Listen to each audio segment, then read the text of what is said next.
Well, we finally make our return to the world center of racing, and today we get set to welcome a brand new series to the fold here on Green Flag TV. Welcome to the VSCA Sports Car Championship and the Roar Before the 24. My name is Ola Ramble alongside Austin Edstrom. We are bringing you all of the coverage here tonight from this qualifying race for the 24 Hours of Daytona taking place 1 week from now. Austin, Daytona, we know it, we love it. It is ever a mainstay on the endurance racing calendar with the Rolex 24 Hours of Daytona in the real world. And well, we're getting set for our own version. Before we do that, we got to set the grid, and that's what the next hour and 40 minutes are going to be all about. Yeah, typically I'm counting down the days until the Daytona 500, but here this year, a lot of focus on the Daytona 24, especially here on Green Flag TV. Lots of racing here at the Daytona International Speedway coming up to you guys in the next week, starting here with the Roar Before the 24 qualifying race, like Nolan mentioned, for our big 24-hour race next week, next Saturday morning. Super excited for that one. But first up, we got to see what these guys are made of here in the qualifying race, the Roar Before the 24. 4 different classes get set to roll off today, and of course, the fastest of the bunch will be none other than the GTP class, headed up by the Acura AR6 the ARX-06 GTP, the BMW M Hybrid V8, the Cadillac V Series Point R GTP, and the Porsche 963. The LMP2, which is of course fielded by the Dallara P217. Then 2 different types of GT3 classes. The first being GT Pro, holding the Audi R8 LMS Evo 2 GT3, the brand new Audi that just returned to iRacing, or that just made its trip to iRacing over here at the start of the year. The BMW M4 GT3 and then the Porsche 911 GT3 R992, along with the GTM class. That'll be headed up by the Ferrari 296 GT3, the Lamborghini Huracan GT3, and the Mercedes AMG GT3. So 4 classes, and well, you know what this means, Austin, right? You got over 50 cars that are about to put down qualifying laps, and it's going to be absolute pandemonium on the racetrack. We might be fine for the first 4 or 5 laps or so. The second those prototypes hit GT traffic, that's where all hell breaks loose. Yeah, it's really whenever the traffic starts hitting, or whenever the lead class starts hitting the back end of the traffic, that we really start getting a lot of hairy moments, especially through that infield section. I mean, you go through that international hairpin, there's turn 3, and get down to that kink of turn 4, and I just feel like there's a lot of bottle-up opportunities where there's going to be some LMP2s getting a little frustrated with some of the slower classes, but in all seriousness, typically I think it's the faster cars that are, you know, kind of causing issues most of the time whenever they're trying to get past these slower classes. So we're going to have to keep an eye on that, especially in the infield. I think on the oval it should be okay as we get a look at our track data there on the right. Not really too hot, only a 22 degrees Celsius track temp. If I had a pen and paper, I would translate that to all my Fahrenheit buddies, but I could not do that in the top of my head.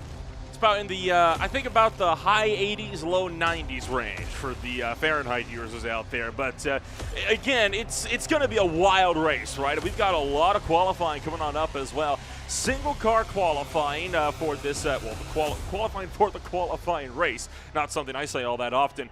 2 laps or 10 minutes will be the distance. Each driver will get 2 timed laps on their lonesome. So we'll be having all of these drivers hitting the starting grid all at the same time. And well, qualifying is indeed about to kick off with multiple cars already making their way onto the racetrack here for this first lap of qualifying. And among those is your GTP class. You're looking at the number 3 for MSP3, the team that will be looking to try to make that start on the pole of the Porsche 963.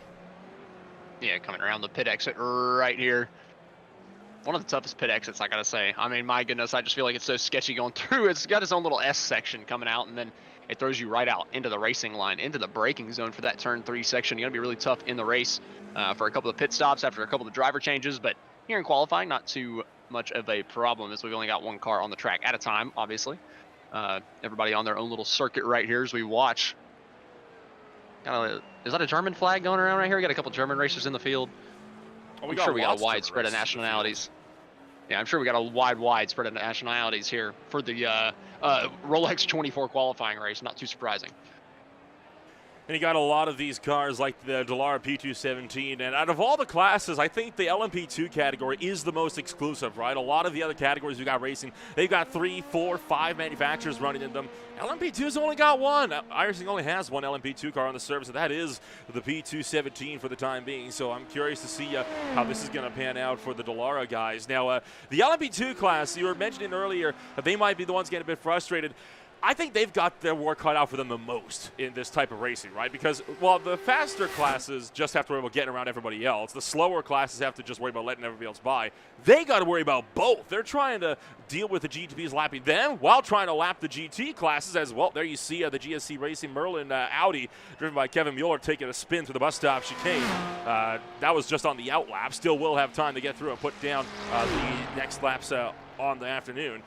But again, a lot of cars with some big potential here, potentially make some big mistakes in the early goings at least.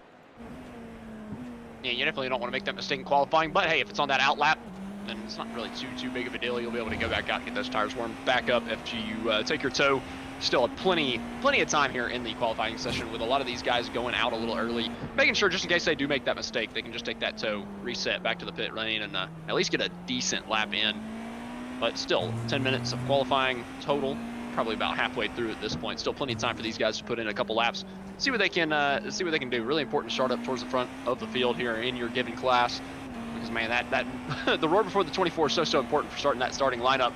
I mean, I've seen a couple times the last couple of years the real life 24 come down to just a couple of inches between winners. So I'm sure we could see the same thing in the roar, or sorry, not the roar, but in the virtual 24-hour here in the VSCA Sports Car Championship. And you know, it all starts with the roar before the 24, starting that starting lineup. Super important to be starting towards the front. Well, the last Daytona 24 in this championship, it did come down less than half a tenth of a second between two cars, and I do believe that was for the GT Pro win in last year's race, running of this race as well. Not the roar, but the Daytona 24 itself. So you are absolutely correct. It could very much come down to just those fine margins after so many hours. Bernie at the moment putting down the benchmark time in the GTP category as he'll put down a 1:31.579. That'll quickly be bested, though, by the likes of Selena Ward for Trading Paints Racing Black and their crew. Currently puts down that benchmark time. Meanwhile, in LMP2, Kyle Harkima at the moment for FRS Sim Sports on that top step right now for the LMP2 category. Still waiting on some GT3 times to roll in. Yeah, not quite yet seeing the GT3 cars roll on by, but as we see the faster classes come on through, LMP2, GTP, about 5 drivers in both already putting through, and we finally got our first GT Pro time. Just a little bit off the front of the GTAM. Like you mentioned, the GTs are relatively similar, right? The two GT classes are going to be relatively close in pace, it does seem, here at the Daytona International Speedway. So we get a look at NASCAR 1 and 2 coming around. Sorry, this might actually be 3 and 4. You think that I would know being a NASCAR guy. 2. Oh, okay. Man, you would think I would have it absolutely perfect being a NASCAR guy, but hey, you know, I'm a little tired. It's a little early in the morning. These European guys, man, they got me waking up way early in the morning for myself. That might be middle of the day for them. They might be wide awake, but man, I just still need a cup of coffee. I mean, you're telling me. I mean, I've been up since about 5 a.m. prepping for this race. But I mean, hey, we do what we got to do. Watching Selena Ward currently has that provisional pull time. About almost 0.2 of a second up on Kyle Burney as Selena Ward will work out of the NASCAR turn 4. Kyle Burney tries to take the pole time back. Got improved by 0.3 of a second here this time by at the stripe. Not able to do it. Improves on the time, but off by just 0.010 of a second for Selena Ward. So Kyle Burney will be starting this race from the pole for now for MSP3. There's still a long way to go. The LMP2 times are starting to fall in as well. Still got 3 cars that have yet to put down a qualifying time, but right now it is Joey Mason in the SCO WRS GTO 48 that is currently on that pole position for your LMP2 category, and still with 1 lap to put down as well for that 048 Dallara P217. And now we see the faster GT Pro times start to settle in. Obeid Salem at the moment for Yellow Submarine Squad SimLab in that 532 Audi R8, now firing around the top of NASCAR 1 and 2. Now you mentioned the pace for the GT cars is going to be relatively similar as we see Kiko Alves go to the top. That's one thing that I think it's important to note as well. Usually in endurance racing, or road course racing in general, right, where there's multiple classes, we're used to seeing all the classes break apart and have their own little starts. That's not the case here. GTP and LMP2 will actually be starting in one giant grid, and the GT Pro and GTM classes will be starting in one big grid of their own towards the back. So only separation between 2 groups of classes instead of all 4. Wow, that's going to make it really hairy here between the 2 different GT classes, the GT Pro, GTAM, because like we've been talking about, their times are absolutely the exact same. I mean, Sato in the 531 in the GTAM class has just put in what would be good enough for 4th fastest in the GT Pro class. So, yeah, I mean, they're right on top of each other. There's multiple drivers in the 144s in both of those GT classes. So it'll be a little hairy between the 2 GT classes, but kind of want to give some or spotlight the GTP class. There's so many drivers within just a second of each other. I mean, we've got 12 teams that have all put in a qualifying lap within 1 second of each other. That's pretty freaking close between 12 drivers. So I'm excited to see the GTP class get kicked off and kind of see who our overall winner is going to be here today. And it's a packed GTP class as well. You got 15 of the GT prototypes getting set to make starts here in this one. You've got, I think, 11 LMP2s from the looks of it. Kind of looking down the field, we got 12 in the GT Pro class and then 15 in GTM. All of that equates to just over 50 cars, so it's going to be a full grid this afternoon, and that's going to be, it's going to mean a lot of chaos, at least in the early goings at least, and I would not be surprised if we saw a few pretty big pileups in that early going. Now, there are safety car periods in VSCA. However, they are not for individual incidents. They are thrown at random to kind of shake up the running order, much like we see in the beer league on Wednesday nights, Austin, except this time, it's not over the course of 1 hour. It's over the case of several, and there's no limit to how many we can have. So for even oh my goodness, that's even for the 24. That's for all races, and there's no limit. Wow, that's going to be interesting to watch all year long. Can't wait. But here tonight, you mentioned the potential for accidents going down into turn 1, and you brought up the beer league. Well, I'm going to bring up the beer league again. They drove 46 late models down into road course turn 1 on Wednesday, and every single person came out completely clean. So if we can't do that in the 24, I'm going to be a little upset. Well, to be fair, they were drunk. To be fair, late model stocks, they're meant to bump and rub a little bit more than prototypes and GT cars are. They're made to go fast. They're not really made for the rough racing that we can often see on Wednesday nights. But we'll see what the plan's going to be for these guys. We got just over 60 seconds left here in qualifying as we are looking set to close out the session here pretty quickly. Still have 2 GTPs, 1 LMP2, 3 GTMs, and 2 GT Pros that have not put down any sort of lap times. Now, I don't believe it's a requirement to make a qualifying lap. I know it's a requirement to make a practice lap to make sure that everything is good to go. And in fact, one driver was in fact disqualified. The number 50 Ferrari off of the SS Racing. They will not be making the start this afternoon because they signed up with the wrong car number. Their car number 50, they're supposed to be 83. Oh, man. That's a little bit of a rookie mistake there. Unfortunate from the Ferrari team, though. At least they were getting it settled before the 24, right? I imagine they could probably get it all fixed and just qualify at the back of the pack for the 24. I mean, that's a pretty hefty penalty, don't get me wrong, but at least this is not the actual points race that matters.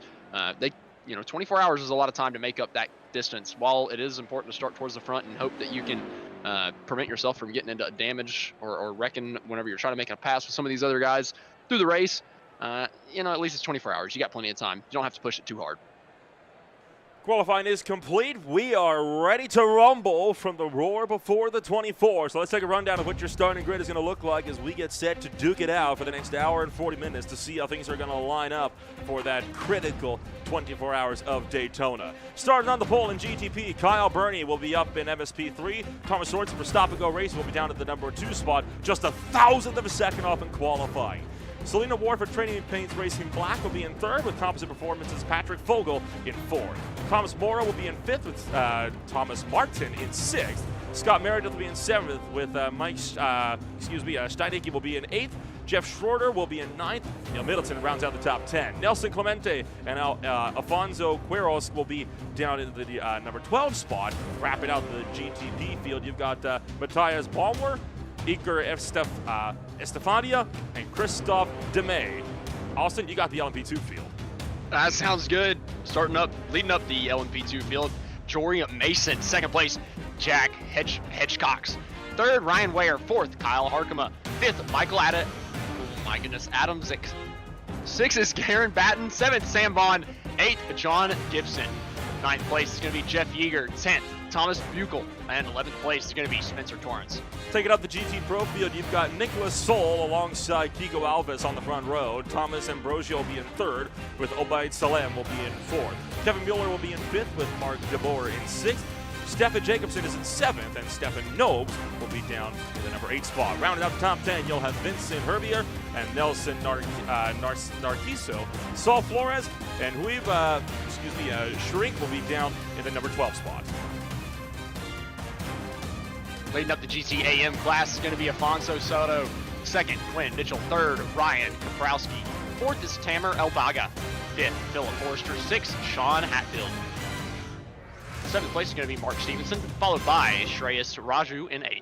Paul Romanowski starts in 9th with Tyler Tucker in 10th. Ronald Gross in 11th. Ryan Steinhoff in 12th. Carl Felder in 13th and Max Bijan in 14th. And rounding out our huge field here tonight, the 15 of Stu Leslie. And that will close out the starting grid here tonight in the Roar before the 24. Apologies if we did end up butchering any of the names. Like you mentioned, we're both from North America. European names, not quite our forte, but if we got it wrong, just holler at us. We'll be sure to correct ourselves going forward. But your GTP and LMP2 categories rolling off into NASCAR 3 and 4. I tell you what, my computer is grateful. They're splitting this field up. It would not like seeing everybody kind of grouped up double file, but we're going to work out of turn number 4, and we'll get set to kick off racing action from the World Center of Racing in the Roar before the 24. Kyle Burney will be on point. He will lead the way down and in towards turn number 1. The GT field just starting to roll on the backstretch. The pace car will pull down and into pit road. We're happy that you're joining us here on the Saturday morning as the MSP3 number 3 Porsche 963 will look to get on the loud pedal, and we are officially underway for the VSCA Sports Car Championships 2024 campaign. Good getaway from Bernie as he makes that drive down and in towards turn number 1. So far, looking like a clean getaway from your prototype fields, and no dramas coming around through turn 1. A bit of a checkup for the LMP2 field in the back, but overall, clean start from your front runners up on pole. Austin, you got the GT start. Yeah, they're coming up to the line right now, the GT field. Both GT classes coming up, looking to get their season underway here in the qualifying race at the Roar before the 24. Coming down to take the green flag. 30 seconds after our first group going down into turn 1, our leader gets a good getaway. Looks pretty clean here going down to the turn 1 through the entire field. A little heavy on the brakes for a couple of these guys up towards the front of the field, trying not to get in the back of the guy in front of them. But it looks like they're all clean through turn 1 as they go through our kink of turn 2. And now down into the International Horseshoe. Turn 3, still all clean between all these guys. We have a lot of guys stacked up at the exit of pit road, waiting for their chance to get out. And those are all drivers that ended up missing their mandatory laps. That's why they are having to start this race from pit road. There's been a few dramas towards the tail end of the field, noticing that Thomas Buchel, John Gibson, and Garen Batten have all gone around. Meanwhile, Kyle Burney rocketing away from this field, and we will, in just a second here, we'll get a chance to show you what happened here to Buchel and more. Now, this was on this opening lap here. Just exiting the West Horseshoe. This is entering the West Horseshoe. This is in the LMP2 field. And bit of a nose-to-tail contact. And right there, RJ Racing gets spun around. And that results in a 3-car parking lot down at turn 5. But overall, could have been worse. Good job on the field for getting around that mess. Yeah, for sure. I mean, with still a whole hour and 40 minutes left in this race, you'd maybe expect a little bit more patience. But I guess, whenever you're used to the long endurance style and, maybe you've been running 12-hour, 24-hour races, maybe you feel like an hour and a half left is a pretty short distance, but pretty crazy move down there into turn number 5. Maybe a little bit early for that, though. Probably wouldn't. Probably rethinking that move here on lap number 2. I mean, hey, you got to make those moves where they count. And you mentioned the fact that this race could very much feel like a sprint. This is, in fact, one of the shortest races on the season. And in fact, I think there's only 2 others that are only an hour and 40 minutes. So this is among one of the shortest races we're going to have. Here you see one of the LMP2s that had to start in pit road, filing past a good chunk of your GT Pro and Am category. Right now, Vulture Motorsports and Digital Spirit DS Racing, 2 different classes, scrapping it out in their own little GT fields. And here is the front runners. This is the battle for the lead in your GT Pro category. And we have had some trouble for Ronald Gross going around on lap number 2. Yeah, you're going to have to get a replay here going down into turn 1. We saw a little bit of contact between these two up towards the front, but further back, looks like Gross trying to just, oh man, huge contact in front. Yeah, I saw it on the initial feed. The camera switched over right as the car that went head on into the inside wall there. It made a little bit of contact with another driver in the middle of the of turn 1, and it just kind of squirted them sideways. Really good job though from Gross, I believe it was, to get that thing low down, because that car came to a heavy stop right in front of him, and he was able to completely avoid it. Take a look at the battle for third in your LMP2 category. Rising Panda Racing going after FRS Sim Sports just up the road. So far, none of these drivers have kind of switched around too much where they ended up starting in this race. So fighting out for third, and just in front of them, the battle for the lead in your LMP2 category between SCO Derby, I'm just going to call it Scours GTO 48 and Gowan Racing just in behind, separated by, again, 0.3 of a second. That's next to nothing when you get down to proper road course racing. Meanwhile, one of the GTP cars ducking around the outside of Kiko Alves. And Alves on a good breakaway at the moment as he's trying to fend off Fisher Motorsport just behind. Yeah, Alves kind of building up that gap pretty well here for the GT Pro lead, up to 0.7 of a second. Just a couple laps into the race. I do believe they're taking lap 3 or 4 here. Just a couple minutes into the race. Lap 3, I believe, starting for the GT class. And as we look back a little bit further back, now looking at Sato in the GTAM, our race leader for that 4th class. He's got a 2.5 gap over Kaprowski in the 93. Coming through this kink, man, just tons of cars all stuck together, nose to tail here, coming down into the International Horseshoe. As we see Sato still in the lead by about a 2.5. And has 2 GT Pro cars between himself and the second place runner. The Porsche and the Audi you see just in the background, those are both 6th and 7th in the GT Pro category, so that's the fight for 6, kind of him getting in the way of this fight for the GTM lead. That's always risky business, and this is the hazard, right, of having those 2 GT categories.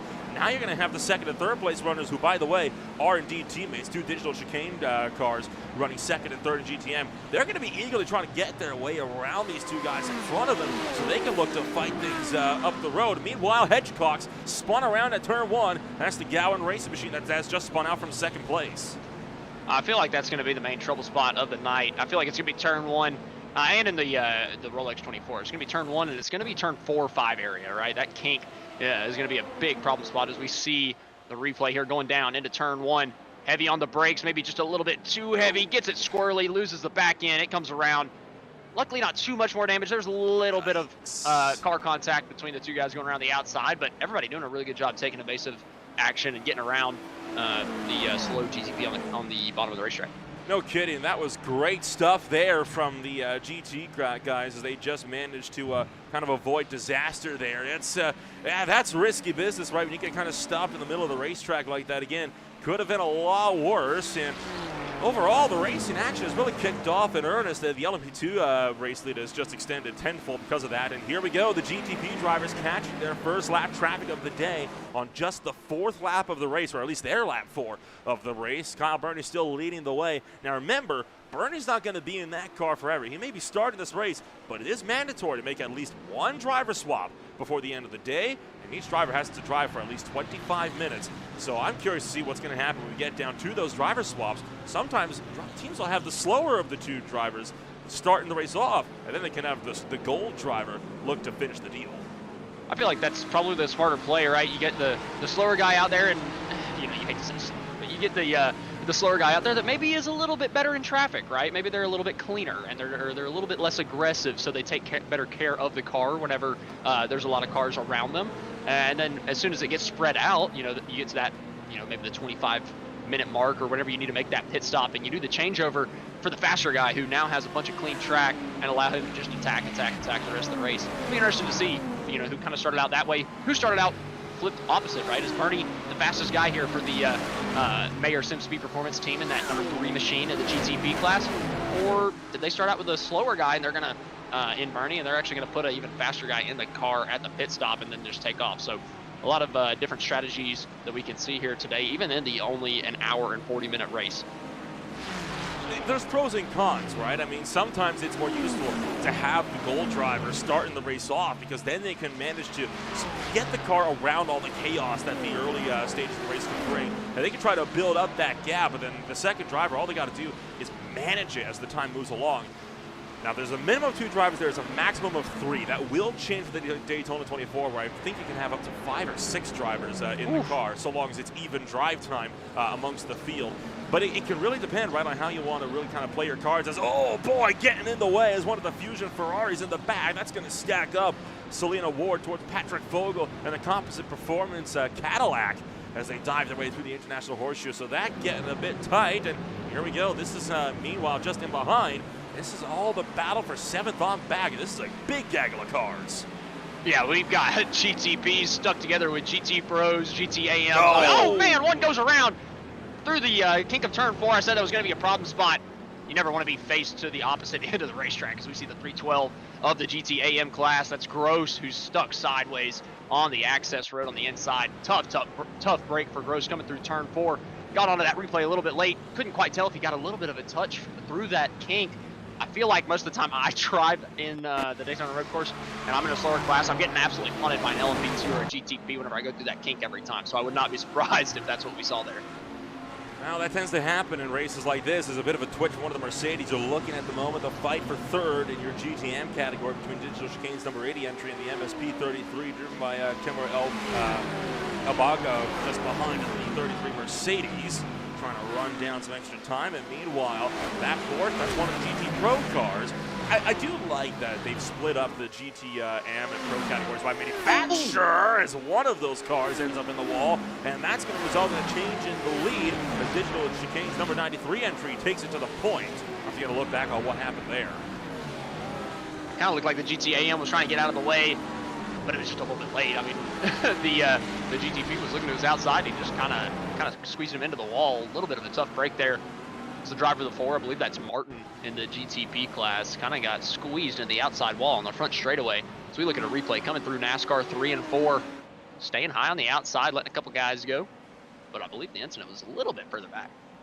Those are all GT Pro cars that this kind of kicked off with, and this was the pass for the lead. Watch as the GTPs come on up on them, and right here, oh, just a miscommunication. Tell you what, they did not make contact. That's one of those good things about those prototypes, right? They have some mighty fine brakes, and boy, do they ever come in handy for whoever that was on the top side of the racetrack. That easily could have been a multi-car pileup at one of the fastest points on the circuit. Yeah, going down the start-finish line with a big gaggle of cars. I mean, everybody going by like that. I don't know. That could have ended up being massive at the pit entry, but luckily everybody able to keep it straight, keep it all right. There's, man, a lot of evasive maneuvers coming now onto the backstretch, and we're on board with Scott Meredith, driver of the number 1 in the GTP class, coming through the backstretch bus stop. Now, looking at the outside of these GT cars, just hitting the gas pedal and screaming by them. Those GTPs are quick. You can't really get a good idea of just how quick the speed difference is until you're like properly watching one of those fights from on board. You take a look, this is the fight for 2nd. Around the outside goes Patrick Vogel. He'll pick off Selena Ward as he goes the long way around turn 1. Beautiful overtake from the 15 Cadillac to put himself back up into the runner-up spot. Yeah, we saw Vogel and Ward kind of run down Bernie not too long ago, but we just saw a little bit of lap traffic lap traffic, a different class kind of get in the middle of them and allow Bernie to pull away, and then they started fighting, and now finally Vogel able to take that position away from Ward. Gonna have to keep an eye on that 15 to see if he can run down that gap to Bernie and really give him his first challenge of the evening as we're 12 minutes into the race. And meanwhile, Afonso Soto taking back the lead. We got one of the Mercedes spun around at the tail end. That's the 33 car, Tamara Abaga, going around to the MSP 33 Mercs. So troubles in this deal as well as, well, get a look back, and we'll try to find out what happened to this Mercedes, and I would not be surprised if this was with contact. Look at the gaggle around them. And has he, yeah, a little bit of help from one of the GT Pro Porsches. Oh yeah, absolutely. Got into the right rear quarter panel coming out of the International Horseshoe. A little bit of a mistake. Unfortunate for the driver of the 33. Just, I mean, he really had nothing to do with that. Just got taken out by the GT Pro coming through there. It was pretty clean, hard racing through the middle of the corner, and just kind of got ran over. Tough break there as we look up towards our 2nd place driver of the GT Pro class. That's going to be Sol in the 84. Trying to run down Alves still as every time I see one of the GTPs or LMP2s look to the outside of these GT classes coming through the NASCAR ovals. It's just mesmerizing watching. You saw right there, the Fisher Motorsports driver actually kind of moved up a little bit out of line, tried to pick up that draft, and it almost worked. And in fact, it just allowed for him to pull a little bit more of a gap ahead of the Yellow Submarine squad. Meanwhile, the fight's on for the lead here, potentially, at least, or I thought it would be at least for the lead in LMP2, but it looks like that's just a GTP ducking around. Saw them getting a little bit close, but we got a battle for the LMP2 class further back. This is 6th, 7th, 8th, and 9th. All running less than a tenth of a second away from one another. Sorry, less than 1 second, not less than a tenth of a second. What am I talking about? As, right now, Thomas Buechel and GSE Esports leading the way. And there's a pass around the long way. Jack Hedgecock's making up more ground as he tries to retake that second place. But he's got a long way to go yet. And he's not quite able to hold on to it. Just outbraked himself on the outside of turn 1 right there. Now under fire from behind. I mean, we see these 4 drivers like you were talking about, all within a second of each other, all fighting for that P6 position in the LMP2 class. Now as they go through the kink of turn 4, only 15 minutes into this race still a long ways to go in the qualifying race. But these 4 fighting hard for this 6th place position. Every spot matters, right? It's one less spot that you have to try to make up in the Daytona 24 next week. So it's so critical to make whatever spots you can get early on. Ryan Steinhoff making his way onto the racetrack, I believe, after having to take an extended stop down into pit road. So this is the this is the number 33. This is the number 34 Mercedes, so not the one that we saw spun around earlier on. And just entering turn 1, at the battle for 8th in your GTB class. Thomas Sorensen around the inside of Scott Meredith, but Meredith looking to hang on around the top side, and I think Stop and Go Racing has just managed to hang on to that one at the 278. Ooh, tough section of the racetrack to try to go side by side through. Sorensen able to hold on to the position over Meredith as they now go down towards the kink and then towards turn 5. Good job from Sorensen holding on. Probably the easiest section of the racetrack to hold on, though. Once you get through turn 1, you're able to get through that little I don't know, left-right section. Really tight couple of corners there that we call turn 2 before you get down to the horseshoe. If you can get single file after turn 1 through that little kink, it's really hard to make a move going down into turn 3. You just have to make it a really late dive bomb, but I feel like you can go relatively defensive and defend from that and set yourself up nicely for the kink, still in position. But we're going to look up towards the front of the GTP class. Vogel, he got this position not too long ago away from Selena Ward, but he's under fire a little bit, coming back up onto the NASCAR turns 3 and 4. Only 0.3 of a second between these two, but they are both catching Bernie by just a little bit. Kyle Bernie is slowed up just a tiny bit compared to these two. Vogel's been able to run that gap down by about 0.3 of a second over the last lap or two, but it's stabilizing right now. On board in the drive up to turn number 1, over 300 kilometers an hour, going to look to the inside and trying to go for the lunge. Couldn't commit to the attack, forced to back out as Patrick Vogel looks to track up and one. Oh, bit of a bobble there. Coming on the exit of turn 1 and almost sending him around as we got actually one of the LMP2 cars off the track. That was Torrance just up the road, the 11th place and currently last place runner in the LMP2 category, having some troubles. And now it's a bad place to catch some traffic of a slower class, but thankfully it is a prototype. That kind of helps with the speed difference a little bit as well. Off the track again will go Spencer Torrance. Yeah, basically just getting out of the way here for our GTP leaders as they go past another, I believe that was a GTAM car, going back up onto the oval section of the racetrack. But now looking back, Steinke still holding on from Mora here for that P6 position. Oh man, a little bit of a fade to the inside from Mora. I thought he was going to go for that late dive into the left-hander onto the oval. Really tough corner to make a pass on, if I'm being honest. I feel like you really got to set yourself up for exit to be able to just have more speed coming out of the corner and more speed all the way through NASCAR 1 and 2 down to the bus stop. But now, man, the tight section of the racetrack now into the International Horseshoe. A couple LMP2s trying. Oh, man, huge contact.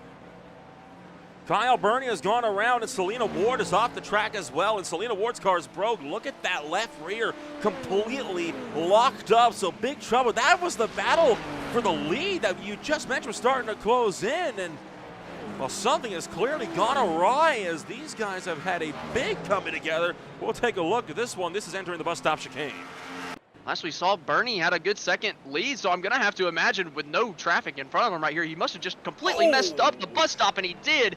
Huge wiggle through the center, comes back up on the racetrack in the worst possible place. Obviously, nothing he could really do. He's lost complete control of that car, comes across and collects Selena Ward. That's our first and third place drivers in our leading class, the GTP class, taken out in one fell swoop through the bus stop. Ouch. And hard hit into that wall. That is a violent impact for Selena Ward, and well, it's not ideal to have a race come to a close like that, and you know that that's going to be one you'd be feeling in the morning. As watch the air this car gets when it hits that wall.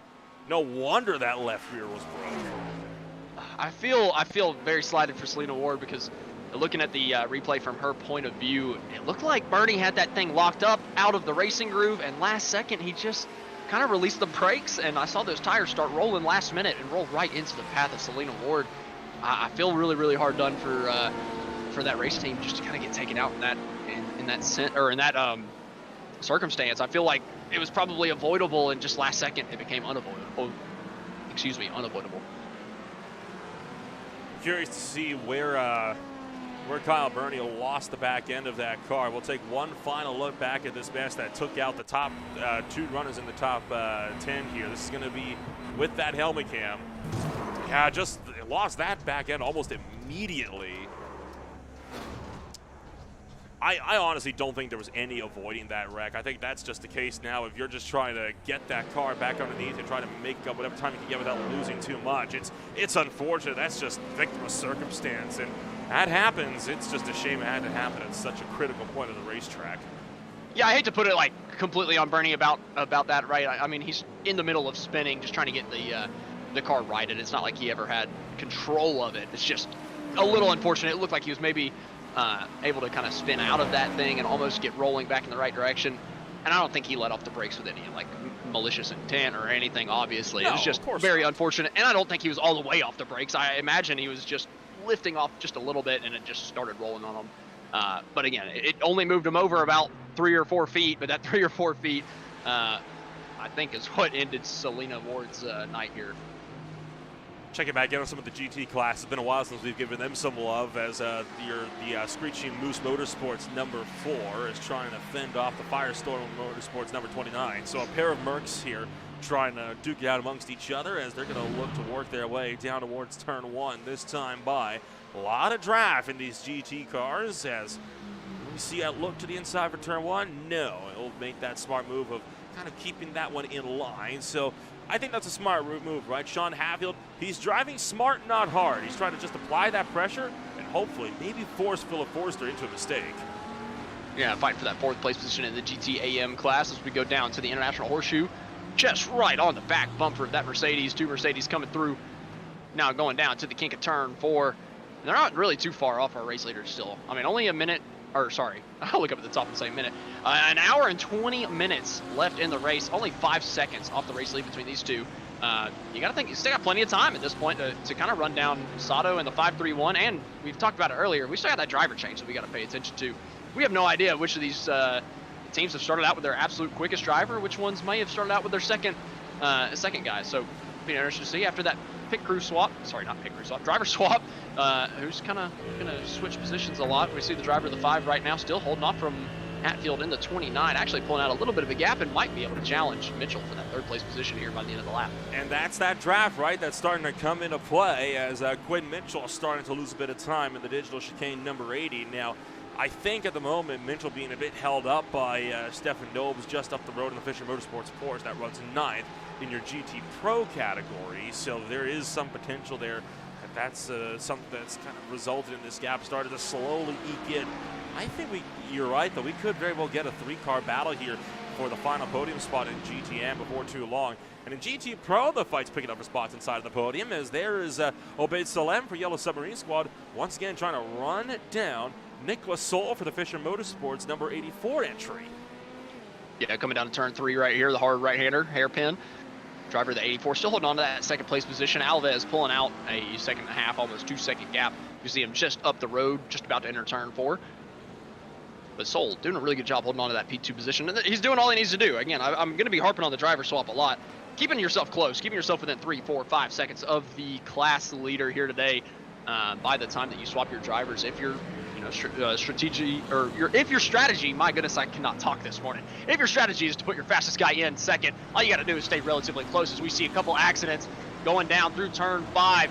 I believe this is Mueller, turn around backwards in the GT Pro class in the 21, trying to get the ship righted, gets back onto the racetrack. Really tight entry coming back on, but he's going to be able to do it, no problem.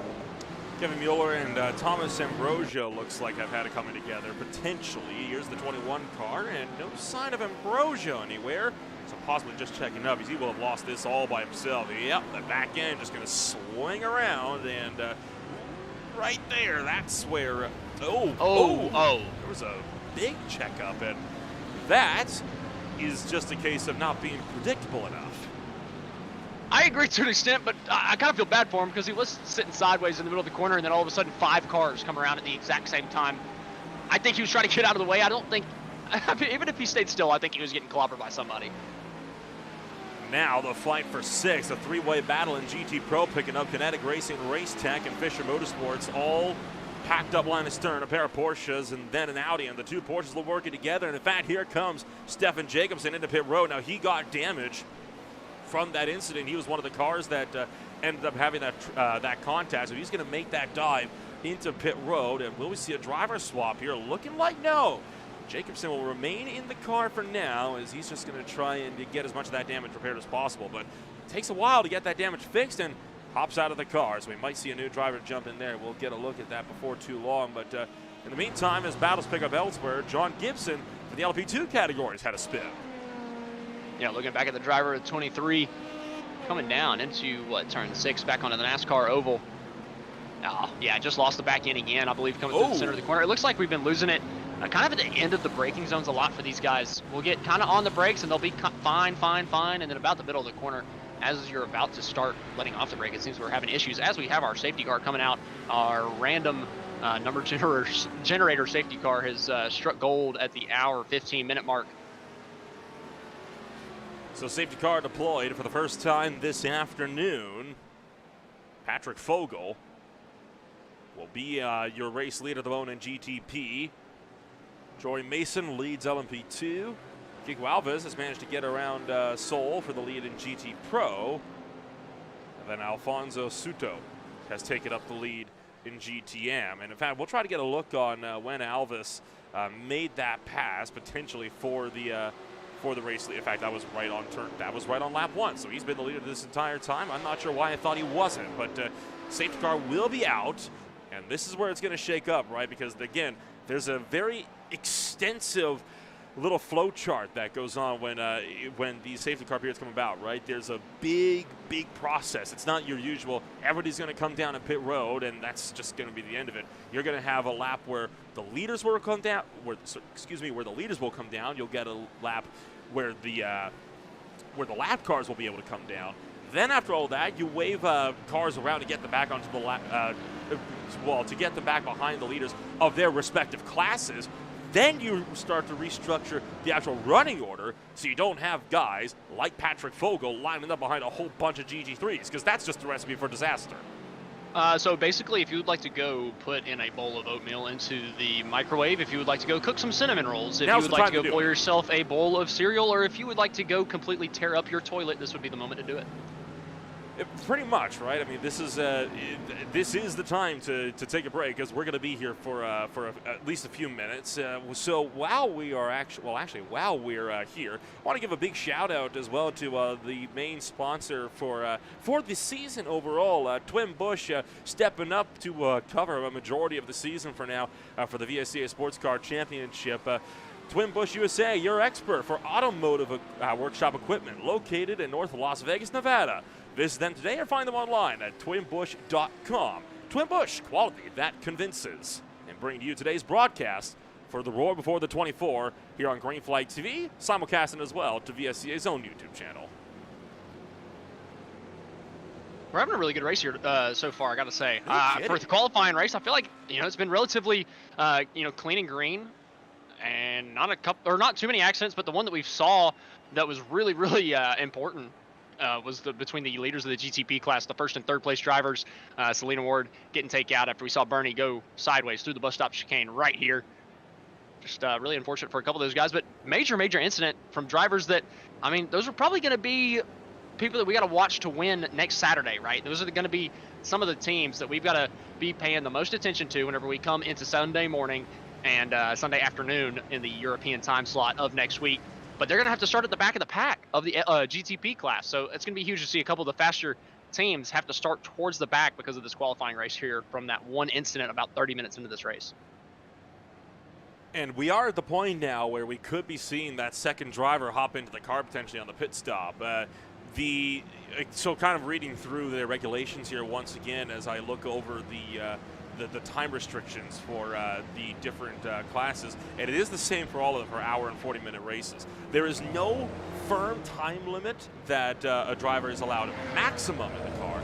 However, you have to have at least 2 drivers, and they have to have at least 25 minutes apiece. Now, you mentioned we're 30 minutes just about into this race, so if that second driver wants to hop into the car, that is very much a possibility under the safety car period, and honestly, it might be a good time to do it, considering we're going to be looking to try and get things more or less sorted behind the safety car period here this time around, especially if you want to get yourself into the car and not lose too much time on the actual racetrack with the extra time that it takes to do that driver swap.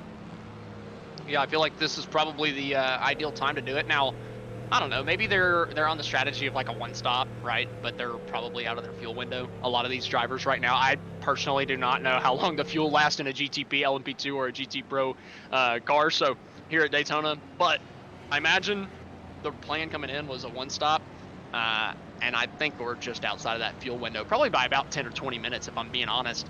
So I wouldn't be surprised to see a lot of these guys just staying out and not doing that driver swap yet. But to your credit, I do agree. I feel like if we could make it to the end on gas, it would be the absolutely ideal time to switch over to your other driver, especially if you started with your slower driver, getting the 25-minute minimum out of the way with the slower driver and then letting the faster guy just absolutely bonsai it for an hour and 10 minutes.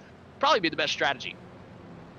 I'll take a rundown top to bottom throughout your field here in this one as Patrick Fogel currently leads the way in GTP. Thomas Martin, one of the few Aussies in the field, is bringing it up at the moment in the Fisher Motorsports entry in the GTP class, runs 4th at the moment.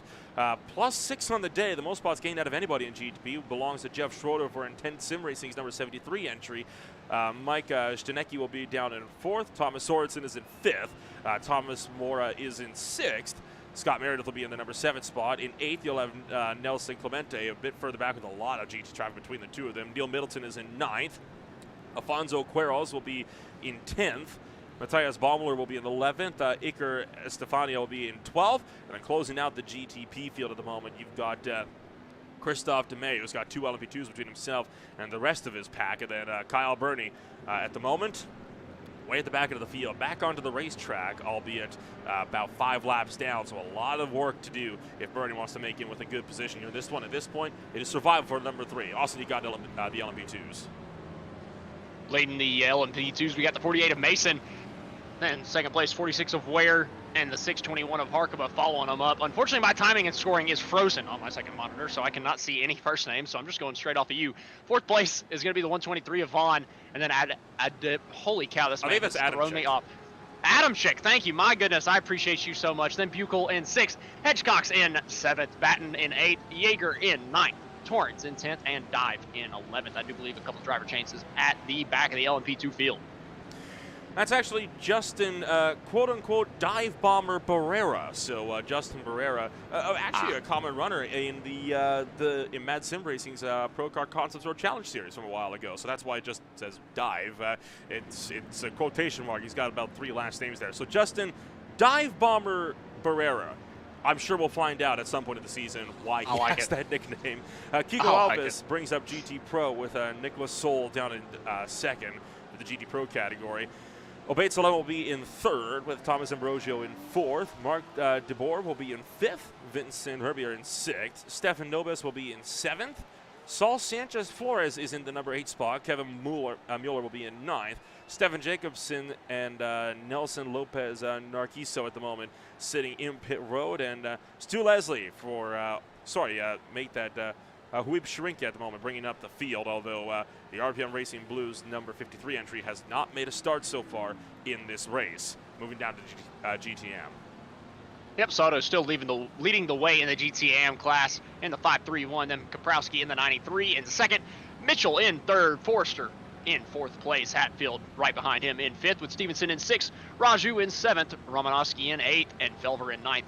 Tucker in the 119 in 10th place. Gross, who's had a couple incidents here tonight, in the 312 in 11th. El Baga in 12th. Bijan in 13th. Steinhoff in 14th. And Leslie in the 50 is currently out of the race right now in 15th. Yeah, it's Stu Leslie, of course, part of the Off in the SS Racing crew, and unfortunately, they were the drivers that were disqualified for registering under an incorrect number, which is why we do not see them currently on the racetrack. But for the meantime, we are under safety car period number 1, and it'll be no doubt a wild restart of the Roar Before the 24. Just over 1 hour remaining. We're going to take a step back. You're watching the VSCA Sports Car Championship on Green Flag TV. Racing isn't easy, but experiencing it is. iRacing puts you in the driver's seat with the industry's leading sim racing game. Drive on laser scan replicas of the greatest racing circuits from around the world. Go head-to-head against other drivers chosen by skill-based matchmaking to ensure competitive racing at every level. Compete across all your favorite series. In officially licensed cars, engineered to deliver the most accurate driving experience possible.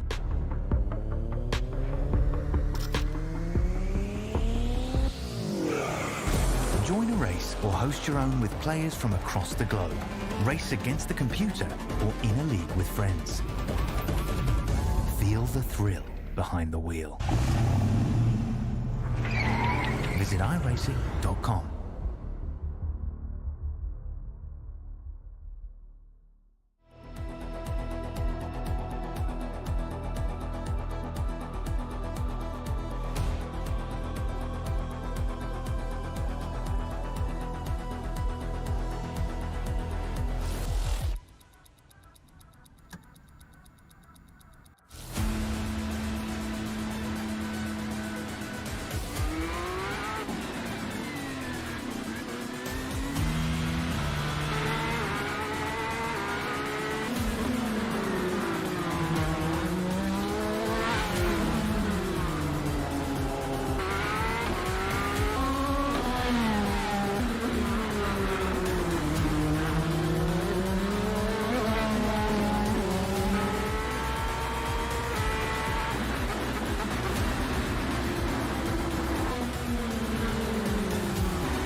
Welcome back to Green Flag TV. Pit stops about to commence over here for the Daytona International Speedway for the Roar Before the 24 as the GTP leaders will be making their way down and into the lane. Patrick Fogel leads the charge down as we get set once again to see how this race is going to pan out. Jeff Schroeder opting to stay out at the moment of the Intense Sim Racing number 73.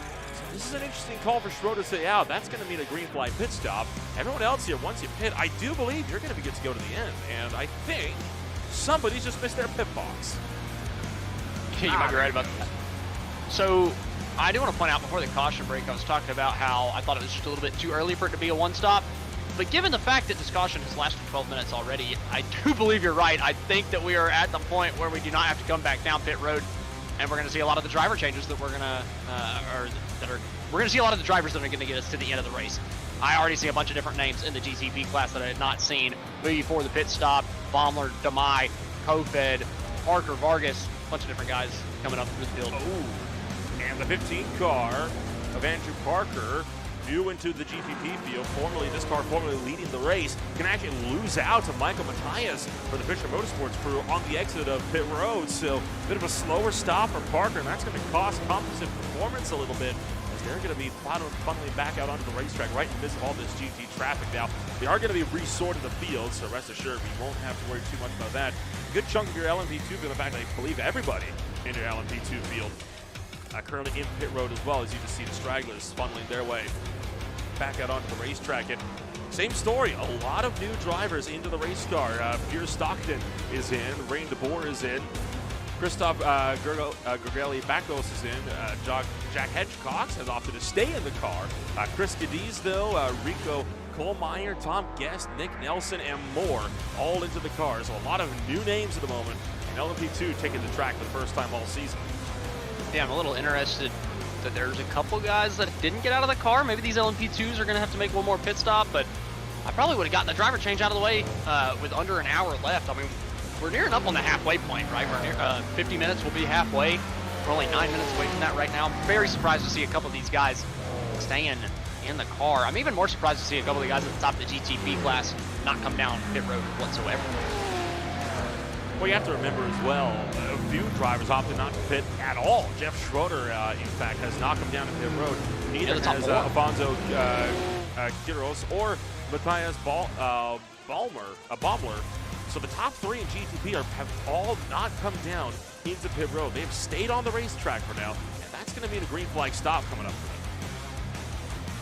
Maybe they're a little sketchy on the fuel mileage. I feel like that's the only reason they wouldn't come down pit road is if they couldn't make it on gas, right? I mean, I don't see the advantage of staying out if you're gonna have to come down and change 4 tires, put in gas, and change the driver, unless everybody else is gonna have to come back down one more time. So a little curious here from the top 4 in the GTP class. Well, typically in endurance cars like these, you get usually give or take about an hour-ish of fuel. Oftentimes it's a few minutes more than an hour. I've seen drivers go sometimes as far as an hour 10, an hour 15. So you are good to go to the end on fuel from here. So why they're not coming down, yeah, it is a puzzling sight to me. And now that we saw a lot of the prototypes come down and into the lane, it gets set to see a good chunk of the GT traffic come down and into the road. And a lot of the AM cars that currently were at the head of this train, they're going to be in ahead of a lot of the GT pros. So I do have a question regarding the fuel mileage. With it being Daytona and then being on throttle for so long, and by on throttle I mean 100% throttle all the way around the oval, could they just be burning more gas here than they do at most other road courses, barring maybe Le Mans with the huge straightaways?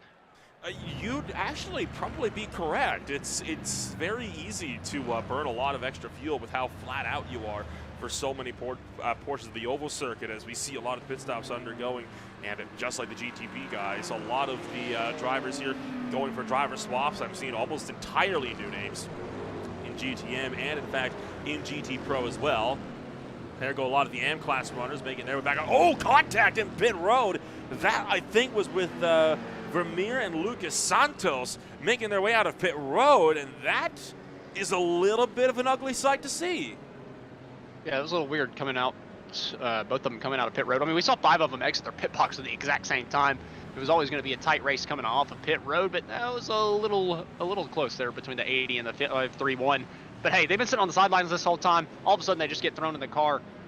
Maybe he just wasn't looking to his right coming out of the pit box too well as we're going to get an onboard here just to kind of see what happened. Making his way out, and whoops. Well, he should have seen that. I don't know. But hey, just a little bit of contact. I don't think I see any damage anywhere, so no harm, no foul. Well, I mean, these cars are sensitive. I've seen I've seen damage from less. But I think you're right. I think that was one of those no harm, no foul incidents, but you never quite know. Some drivers might want to protest something like that, but that brings us to the next point, right? There is race control that are looking at incidents. Any penalties, I believe, are being assessed post-race, though. None actually in the race itself. The big thing, though, you have a limit to how many incidents you can protest. In most races, you'll get 6 challenges. Today, though, because it's so short, you only got 2. So you have to be very, very selective about which incidents you're deciding to protest. Well, I don't know. Yeah, and I probably wouldn't protest for just minor contact on pit road like that. I mean, what are you going to do? And what would the penalty be? Like a 3-place grid penalty on the main race here next week? If anything. Yeah, I mean, now, don't get me wrong. If we're in one of the normal points-paying races, I'm sure you get a points penalty or whatnot. But I'd be hard-pressed to give out a point penalty in a qualifying race, unless it was something egregious. Like, if somebody just absolutely intentionally wrecks somebody, maybe you start that team like 20 points in the negative. But I don't think that we're going to be seeing any of that today. I can't believe the lights on the pace car are still on. I feel like we've been here for 20 minutes. It's a long process, right? And there's a lot of steps that has to go through, and this is what you get when you get 50 cars on the racetrack at any given point across 4 different classes. When you see that GTM car, that's not going to be there when we go back to green flag racing. So when we see that Mercedes start to fade back, that'll be a good indication that we're about to get the show back on the road. Yeah, I was saying you could do a whole bunch of stuff. I mean, I could have gone out and changed the 4 tires on my daily out in the driveway and probably got back in time. I could get a lot of chores done, but hey, I'm excited to get this thing back going. I think I'm just so hard pressed about how long the caution is taking because I was just so enthralled by the racing. I'm typically not a road course guy myself. I don't watch a ton of it, but man, I've been absolutely enthralled here today watching, just a hard racing between a bunch of these guys. And, I feel like the race for the lead in a lot of the classes have been relatively close even before the caution period. So I'm excited to see what the second drivers can do here coming to the checkered flag in the last 50 minutes of the race. I think the way that this thing is going to work out is we're going to have it split perfectly 50-50 in terms of, when we go back green. Justin Barrera has just been given the wave around the pace car. Now, this is just so he can catch up to the tail end of his own class, right? Because the way it was getting set to line up, he would be finding himself it kind of lined up in front of his class leaders and would go a lap down effective immediately. So this is to get the RJ Racing car back around. Now, this, again, standard practice. This is nothing out of the ordinary. And now that we're seeing these wave rounds taking place, that is step 1 of getting us back to green flag racing. Step 2, getting all these GT cars to the back. And you see how slow a lot of these guys are going? That's them trying to fade to the rear as a lot of the prototype guys are starting to make their way up towards the front. As in fact, there goes one of the prototypes, I think at least, siphon his way around the kind of the long way around this pacing line. And we have trouble with the 86 car. What on earth has happened to you?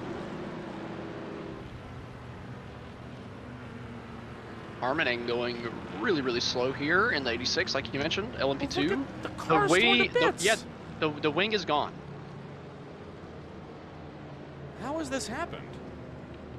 Holy cow! It's destroyed.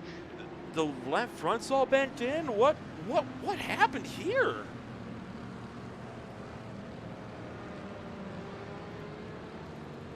Well, get a look, and oh, he's already damaged exiting pit road. He's killed already.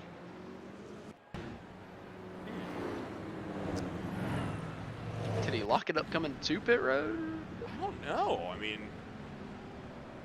he was already towards the back end of the field, and I'm not showing any signs that he had any sort of a crash run off, but he's clearly has something go awry. But this one might remain a mystery. Yeah, definitely not ideal for the driver of the 86. If it was any other day where my computer was if it was any other day where my computer was not absolutely breaking down and I had access to my main monitor, then I would go back and look and at least give us a little bit of insight. But unfortunately today I'm fighting some technical difficulties. But still, that doesn't change. Like I mentioned, not ideal. Thank you for the sarcastic reply there. But the 86 of Harmoning, you know, and I mean he might be rapid down the front straightaway, in the backstretch. Yeah.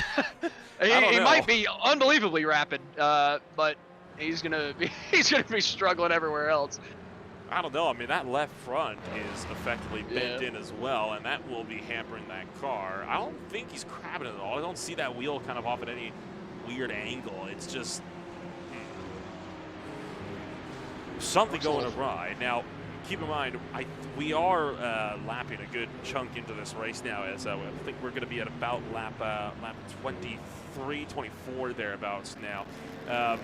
When he was in pit road that last time by, and we had already seen him with that damage, that was already several laps ago. So this happened a long time, and I'm willing to think this actually happened prior to the safety car even coming out. Yeah, I think it's a safe bet at this point. You know, if this was real life, I'd be a little bit worried that car might take off like an airplane. With the front end sticking up like that and there being no rear wing to hold it down, I'd be a little bit worried sending that thing back out there. But here on the sim, I think he's probably going to be okay. I don't think we're going to see him taking off and flying into the stands or anything. But I don't think we're going to see him taking off and flying through the LMP2 field either. I think he's going to be stuck towards the back of the pack. That's just a heartbreak there for the 86. But hey, at least it's not the Daytona 24. It's just the Roar before the 24. So he does not have to, you know, waddle that completely broken car around for 22 more hours. He's only got about 50 minutes left. Justin Delano on the VSCA side of the stream has speculated in the chat potentially rear-ended under caution. That would track from me, as in fact here we see one of the other GTM cars. That's Ryan Steinhoff being waved around the pace car. That would track for me. I'd definitely be using one of my 2 protests. No kidding. If he gave it that much damage, I think that would be worthy of a protest. But like I said, I think that tracks, considering we have no reports of going off track or crashing, quote unquote, at all. That makes sense to me. Let's be honest, if something that bad happened on a green flag, our event recorder would have told us about it. Yeah. That said, that must have been one heck of a rear end to do so much damage to even the front of the car. So possibly hit from the rear and shoved into a car in front. That may have happened then when they were just catching up to the tail end of the pacing line when the caution first came out. I guess that's kind of a little bit of a double-edged sword with the long caution period where there's a lot of giving and there's a lot of take, right? There's a lot of guys going to the back of the field, a lot of guys flying to the front. Everybody's just got to be, minding, I don't know, everybody's got to be on the edge of focus the entire time, even under caution, because you just never know whenever you're giving up positions or you're taking positions. And typically whenever I'm under caution, I'm maybe on my phone a little bit, kind of spaced out, but here today with the caution period being long and there's being so many different safety procedures that you got to go through, you got to take them serious. You got to pay attention the entire time. And I feel like maybe we just had a little bit of a lack of concentration from somebody. Well, I mean, I hate to say it. I mean, we're pacing at about, what, 60, 70 kilometers an hour? Yeah. This is going to sound very blunt. It's not that hard to not hit the guy in front of you. It's really not. Like that's the thing with it being... That's the ultimate not paying attention. And granted, I have seen that. I've seen some really bad incidents. Even in the real world, I've seen some bad incidents under caution working as a course marshal. It happens. Yeah. It doesn't excuse it, though. Distracted driving is very easy to do. Never see one of the BMWs getting waved around the pacing line. Probably a wise idea to hold before making that run work. That is Victor Irulia Garrido for the World of Sim Racing team, and that's a fresh driver into the car being waved around to catch the tail end of the pacing line for the GT Pro class. I believe that means that we are getting relatively close. We are closing in. We are slowly getting there. We're about to take, I'm going to bet we're coming to take 1 to green right here. Maybe 2, but I'm thinking we're taking 1 to green right here. Bold prediction. Bold prediction. I'm just saying the GT Pro cars up here in the midst of these GT guys, yeah, you're though. right. Maybe 2 left. Maybe 2 left. I think we're getting close, though. I hope we don't get another caution. I hope the random number generator stays away at this point, because I want to get the full 40 minutes left of racing that we're going to get if we are coming to take 2 to green right here. I want to see some racing, man. This is I'm like on the edge of my seat. They kind of had me teased a little bit going into the first 40 minutes or first 25, 30 minutes. It was so good. And unfortunately, we just had to sit here and watch them pace for a few laps, but I just know the racing's going to be so good when we get back going green. Oh, the racing so far today has been absolutely phenomenal, right? And it's a really good testament as to what we're going to be seeing, not for an hour and 40 minutes, but for 24 full hours when we get set to go racing next weekend on Saturday morning. We're starting an hour earlier than we did today, but we're going to be running right through. And I know you're going to be on for a few 3-hour stints that one. I'm going to be going for a full 10-hour stint straight through for the first 10 before I call it a day. I think my voice will effectively be like, you're done here at that point. We got a lot of folks coming from outside Green Flag TV looking to step up to make this happen. I know Scott Rankin and Peter Baxter, two drivers that have made starts at the TNGGIL Truck Series on Saturday nights, are going to be looking to make starts as their commentators. Over the overnight portions of the race. And then, of course, you're going to have DJ Clark will be alongside. He's actually going to be finishing off the race with you and joining you for a bit of the mid portion there as well, Austin. Lorenzo Bonda from Race Spot TV is hopping over. So is Ewan O'Leary. Two very, very great commentators. We're happy to have them on board, really coming in clutch and making sure that we could give full 24-hour commentary coverage over that race. It was almost looking like we weren't going to be able to get it done, but last second they both came in, and got to give a huge thanks to them for being able to step up and make time out of their busy schedules, because they're both going to be actually racing in the official Daytona 24, taking place concurrently. So they're going to be doing their stints during their downtime from their private stints. Oh, they're crazy. You want to talk dedication? That's dedication right there. Oh my word, that's unbelievable from those two. I can't wait to work with a couple of these guys. Never gotten to work with DJ.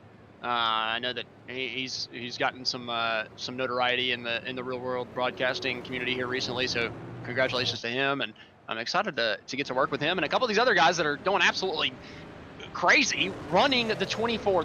I can't believe they're running the iRacing 24 and calling the VSCA 24 within the same 24-hour stint. That blows my mind.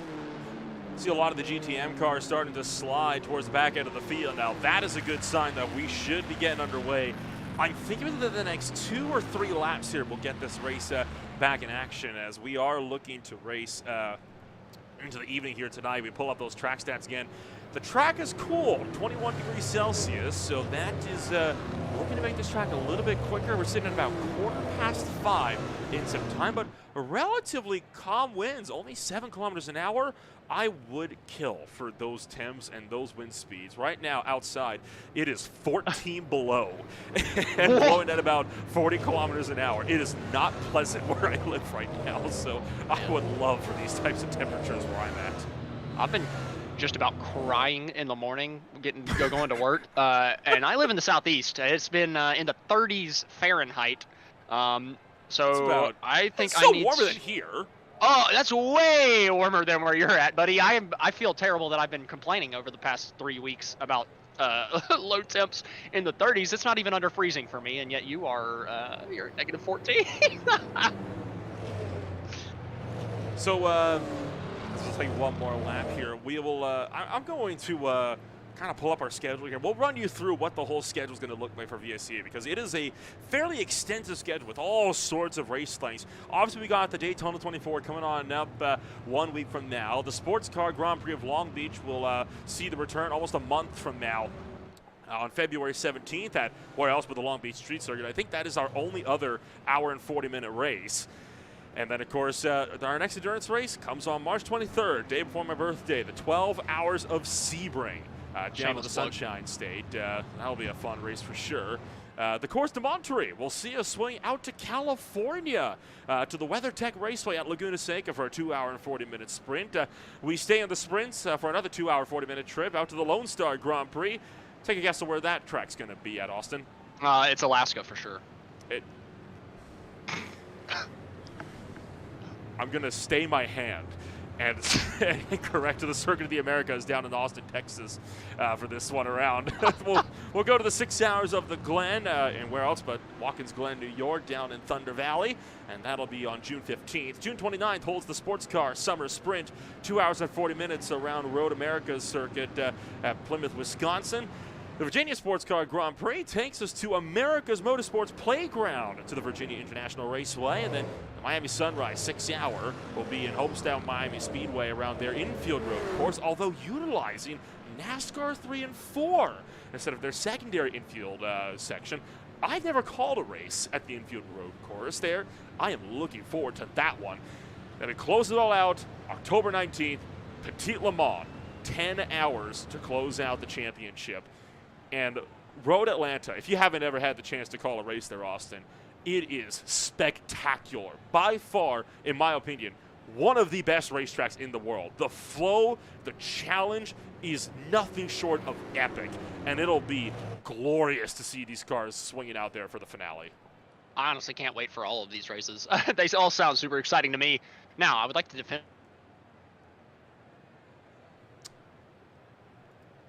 Austin, are we still good? Well, I think we may have just lost Austin Edstrom, unfortunately. So we'll are we Oh, back? I'm back. My goodness, I'm sorry. We're back. We're back. Yeah, I don't know. I said technical difficulties earlier. Anyway, I'm going to defend my Alaska Lone Star comment real quick. Alaska should be the Lone Star state because half of the year they only see one star in the sky, being the sun. Lone Star state. Big brain. So, I hate to burst your bubble here. There are other stars in the sky. No. Because half the year in Alaska, the sun's out, and the sun drowns out all other stars in the sky. So you only see one star in the sky for 6 months straight. Lone Star State. I don't know much about Alaska. I've been there, but I don't know much about it. Sorry, I just wanted to break your brain like I did last week with the North Daytona. We're not doing this. Michigan. We're not doing a repeat of that. I know you wish we. This is South Talladega right here. We're at the South Talladega before the 24. Oh boy. This is what happens when you spend about 30 minutes under caution. 5-6 laps now behind the safety car. Hopefully we will be getting back underway soon. It's only been 6 laps? Well, I mean, I'm going to correct myself. 6 laps from when we saw these guys come into pit road. So I think about 8-9 total just about right now. Joel's real timing says about 24 laps are remaining. Now that's going to change once you get back to green flag racing. Noticing Brian Boomsma at the moment for the Fusion LMP2 car is down and into pit road. Now, I'm curious about this, right? Because the pit stops are already complete. So why do you reckon he's coming back down to pit road for a second time? I mean, that's a good question. But I feel like, well, has he already done the driver swap? I believe they already have, yes. They've already then done I that have driver no swap. answer. They didn't change anybody here. They were in the box for I have no answer 31 seconds. That's a weird one. I really don't have an answer for you, but I've got to think the front 3 runners of the GTP class and anybody else who did not switch drivers is probably kicking themselves right now because we've only got 13 minutes until they have to switch drivers. Well, I mean, to be fair, one of those drivers, in fact, has indeed bailed out to pit road in the midst of all of that. Now, there are still 3 cars that have yet to stop. Now, Jeff Schroeder, Afonso Quiras at the moment, and then of course Christopher DeMay for HAC Racing. Now, DeMay is one of the drivers that had to start this race from pit road. So that kind of blank 111 Cadillac did make the start from the pits and has since worked his way back onto the racetrack. And the only reason why he's in third, to put it bluntly, is because he did not come down here with everybody else. But a lot of time left to go. Lights are out aboard the Iverson safety car. It should be in this time by. Oh my goodness, I'm excited. Thank goodness. But like we were mentioning, I'm so worried about Schroeder, Quiros, and DeMai. I don't think we're going to get another caution. I really don't. And they're just going to have to make a green flag pit stop, and I'm pretty sure everybody else, especially with how many caution laps we have had, how long we have spent under this caution car, everybody that came down with an hour left has easily saved enough fuel to make it to the end. So I'm worried about the driver of the 73, 222, and 111. They're going to have to come down and not only get gas and tires, but they're going to have to switch drivers. So within the next 11 minutes, watch all 3 of the front runners of the GTP class come down pit road because they've got to meet that 25-minute minimum. It's going to be an interesting restart to see how this is going to pan out, and Jeff Schroeder will be with that race lead of the number 73 Porsche 963. We've been under caution for the better part of about half an hour now, as we're going to get set to get this race back into racing action here. The iRacing safety car looking to pull in this time by, and he'll make that sharp left-hand turn into pit road. Barney the flagman with green flag in hand and ready to get this show back on the road. There's the turn off. We'll enter the Geico restart zone. And we will get back to racing. Schroeder checking up the field just a little bit as they come back to the green flag, getting down into turn one with only 35 minutes left on the clock. Schroeder easily taking the lead, going down into turn one, now through the kinks of two, and then into the international horseshoe of turn three. Everybody still single file through the kink. Looks like it's going to be pretty clean through the GTP class and pretty clean through the LMP2 class, but a little bit further back they're starting to race through the kink, and also the LMP2s are racing down into the international horseshoe.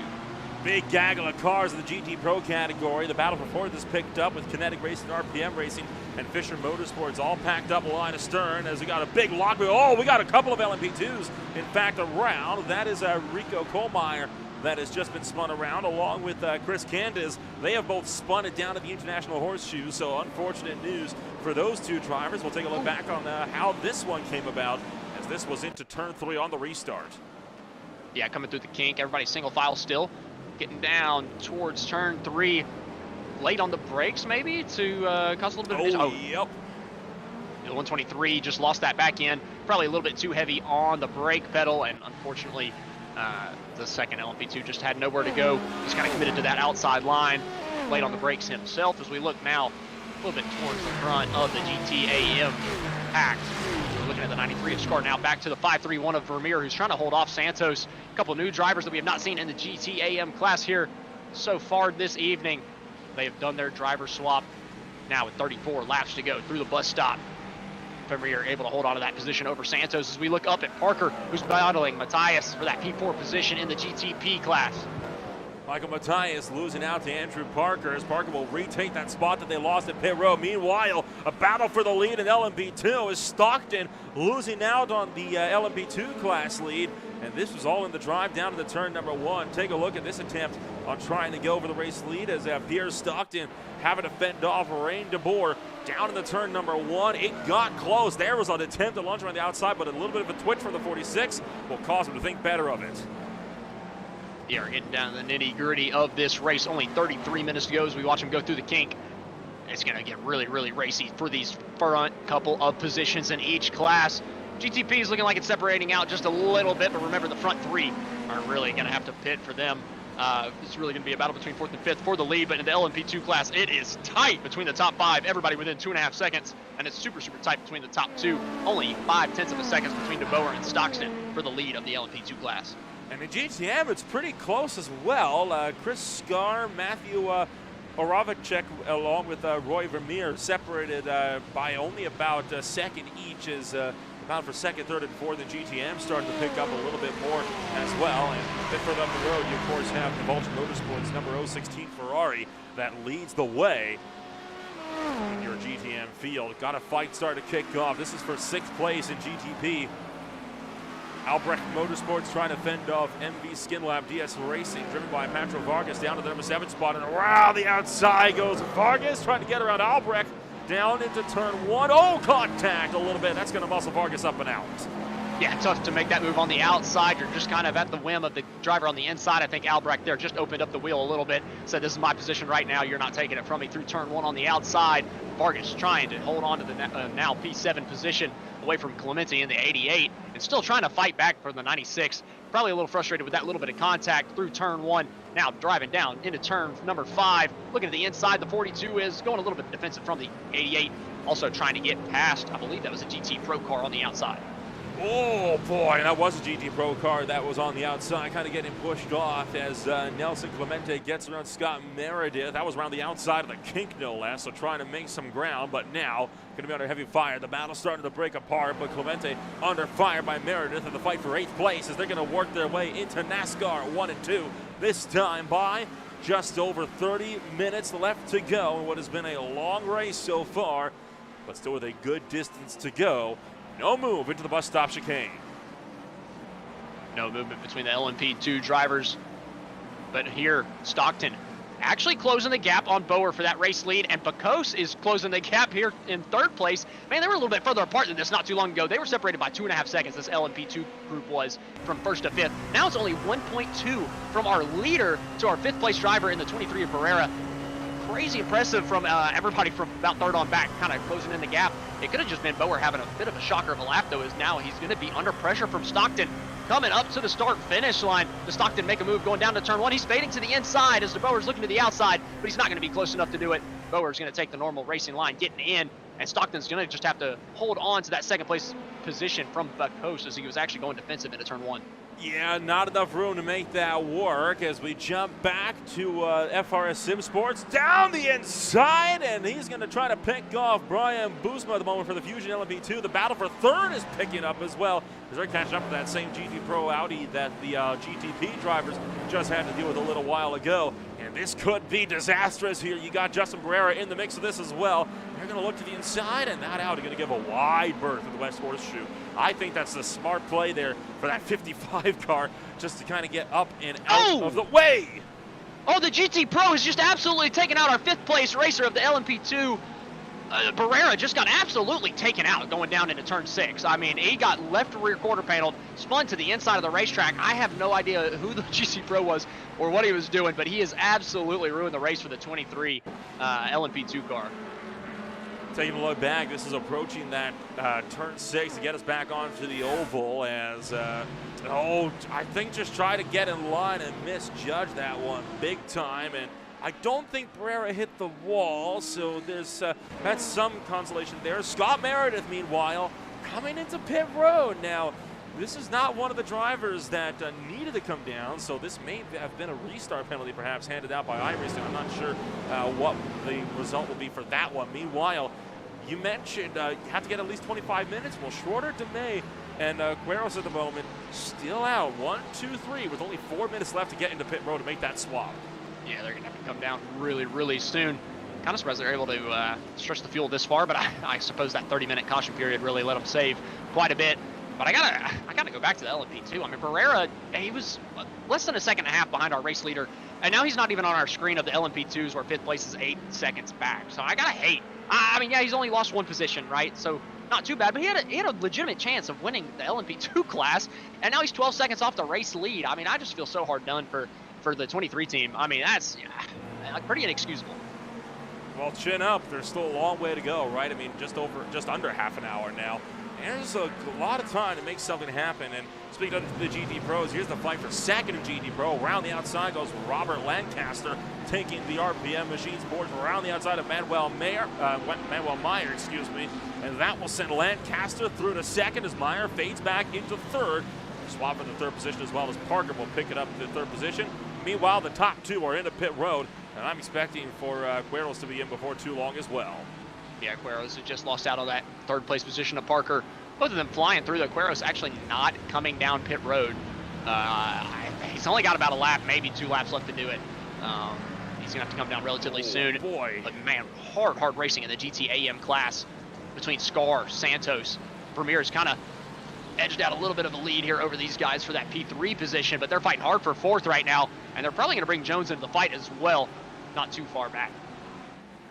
Yeah, there was nearly a spin there. It's Chris Scar and Lucas Santos almost getting into each other. So close to disaster. But again, just able to recover as there he goes to the outside. Santos trying to take the spot away from Chris Scar. Going side by side into the bus stop chicane is always ill-advised, but they're going to try to make it work. And Santos going to be forced to bail out. And Chris Scar made that very evident. He was not about to be the one to yield. Yeah, and that's going to hurt Santos all the way down NASCAR 3 and 4. Yeah, he might have a little bit of a draft, but he's falling back to 0.6 of a second behind Scar because he's chose to go in side by side, completely compromised his entry into that corner and ruined his exit. But the race leader of the GTAM class is coming down pit road. They had to take that final pit stop for the 25-minute mark. That's going to move everybody up one position in the GTAM class. Santos moving up to the 4th place position. Scar now onto the podium after he was able to hold on to that position. As we now look at Bower in the 0.48 coming out of NASCAR Turn 2 in the LMP2. He's only got a 0.3 of a second gap over Stockton, who's only got about a 4 or 5 of a second gap over Bakos.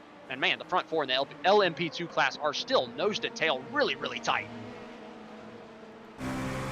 Stockton really trying to run down Rain DeBoer just up the road, and you can tell that gap is right there. Expect for a move to be made this time by fading to the outside, and he is going to try to go for the outside, making that dive into the tri-oval this time by. This is going to be bold if he tries to hang that one around the long way at turn 1. Side by side for the LMP2 lead. Stockton backs out. Boer retains the lead for one more lap. Yeah, I think Stockton just trying to put off his competition a little bit, put DeBoer on a different line, going down into turn 1 than he's been used to this whole time, pinching him down to the inside. You could see that Stockton let off and braked a good bit earlier than Boer did, so I really think he was just trying to compromise that exit. And it's really the first time he's gotten that close, so I really think he's just letting our race leader here in the LMP2 class know that he's there. He's still got 25 minutes to find a way around, and he thinks that he is faster at this point. But I've mentioned it, I've harped on it. The front of the LMP2 class is just so tight. As now we look at the leader of the GTP class. It's going to be Parker in the 15. Andrew Parker holding on to it. Gueros still has to make the pit stop, has not done it, and we're about to hit that 25-minute mark. So I think that's going to be a DQ for the 222. I don't think a DQ, but I do think a post-race penalty. I'll have to double check with the VSCA administration after this race and see what the procedure is in an event like this. But he has passed that threshold, so not ideal, and will not be pitting in this time by. So he's going to try to. I think he's committing for the whole race. I'm not sure how they're going to play around with this, as Michael Matthias will be down in the 3rd position, just behind, rounds out the podium. A 3-car fight at the moment for the 2nd, 3rd, and 4th positions in the GTP class, siphoning through some GT Pro cars. Oh, whoa! To the inside goes Fisher Motorsports.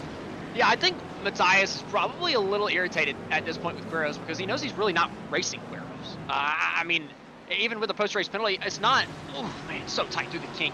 It's not really anything between the two. So I'm a little, I don't know, I'm just a little confused with Gueros' strategy here. And I'm also confused at how the heck he's still on the racetrack in terms of fuel mileage. Oh man, the 7 GTAM around hard into the outside wall with the rear end. That rear wing is completely gone. The rear bumper is off. I can't even believe the rear tires are still on that thing. He's going to have to take a tow back to pit road. Yeah, that's a big ouchie there for Patrick Lindsay. We'll get a look back and find out what happened to Lindsay here as the 119 taking the tow back to pit road. That was the Ferrari. We just saw these guys getting around, so possibly a hit. Oh, yeah, hit by the GTP. It spun way off and into the grass and has backed that one into the barriers. Yeah, it's a tough one. I was talking about that kink is going to be a trouble spot non-stop through this race, and it's going to be a huge trouble spot, especially when you get to the nighttime portion of the race in the Rolex 24 next week.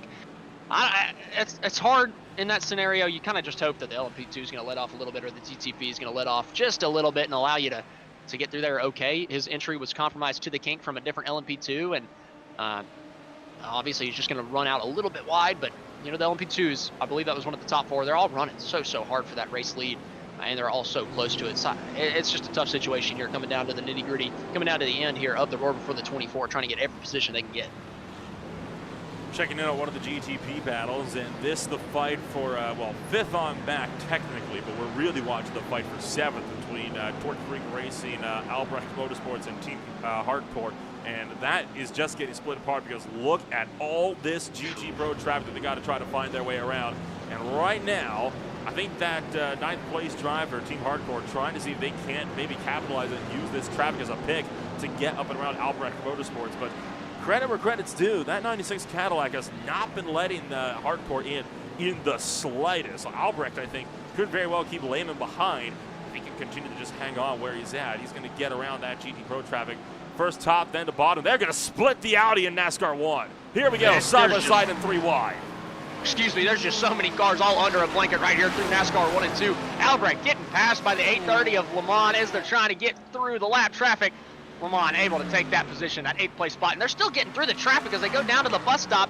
They might get a little checked up here on exit. I don't quite know if they're going to catch him at the wrong time, but he's able to get to the outside without losing too much speed. But man, they're still just weaving in and out of multiple GT Pro and GT AM cars as we look now up towards the front of the GTP class. Finally, the 222 of Queros comes in 4 minutes past whenever he really needed to, and that's going to give that P3 position back to Matthias. Move Vargas up to P2, now 2.5 seconds off of our race leader of Parker in the 15. I'm not sure, again, what that's going to lead to, but we'll confirm with the VSCA administration. Whoa, big trouble! One of the Lamborghinis hard to the inside wall. Big crash for Wolfgang Wildenauer for Real Pixel Motorsport, slamming the inside wall. Big time coming out of NASCAR 4. I couldn't quite tell if he got pinched down or if he had come off the... He lost that by himself. No, there was a car on the outside that made contact with him. You think? Oh, yeah. They made door contact coming out of turn 4, and it pinched him down to the inside of the racetrack. He came off the yellow line. Oh, yeah. Just a little bit. Oh, man. It ends up being a massive hip check as you're kind of coming out of the banking onto the flat, and you're losing the back end as you're coming out just a little bit. Yeah, he came up off the bottom of the racetrack just a few feet, and unfortunately he got the short end of the stick coming out of NASCAR 4. Well, that's about the biggest hit I think we're going to be seeing all race long, as here's the fight for the LMP2 class lead. Rain DeBoer still trying to keep Pierce Stockton at bay, and this is a titanic battle right now. The top 4 in LMP2 separated by just 1 second, just under a second now, and this is going to be a dogfight that's going to rage on all the way to the checkered flag. Oh, absolutely. Having 4 cars under 1 second after an hour and 20 minutes of racing.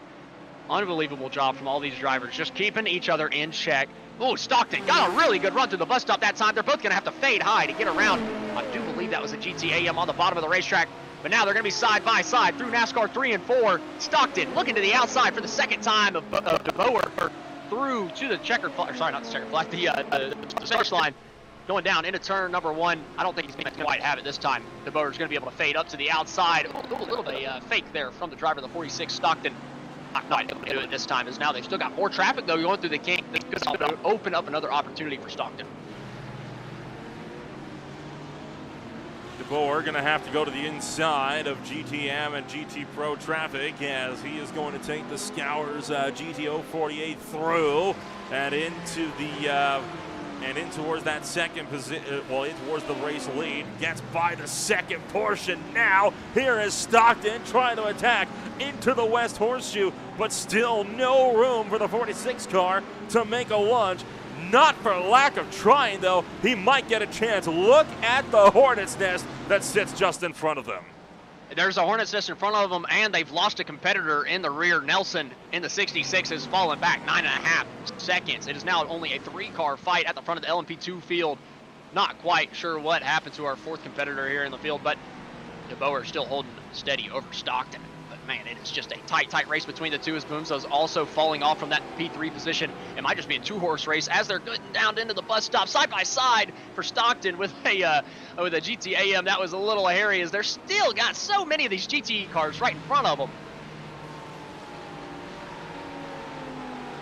Looking back to the top side, Pierce Stockton trying to make that drive for the lead, but has to yield, and I think DeBoer, maybe not. Stockton back to the bottom, lined up the slingshot down onto the yellow line. No rule against going onto the apron here, but catch up to one of the porches. This is going to get tight here, and he's forced to back out, and that is perfect defensive drive from DeBoer, but he's in too hot, and Stockton through to the lead.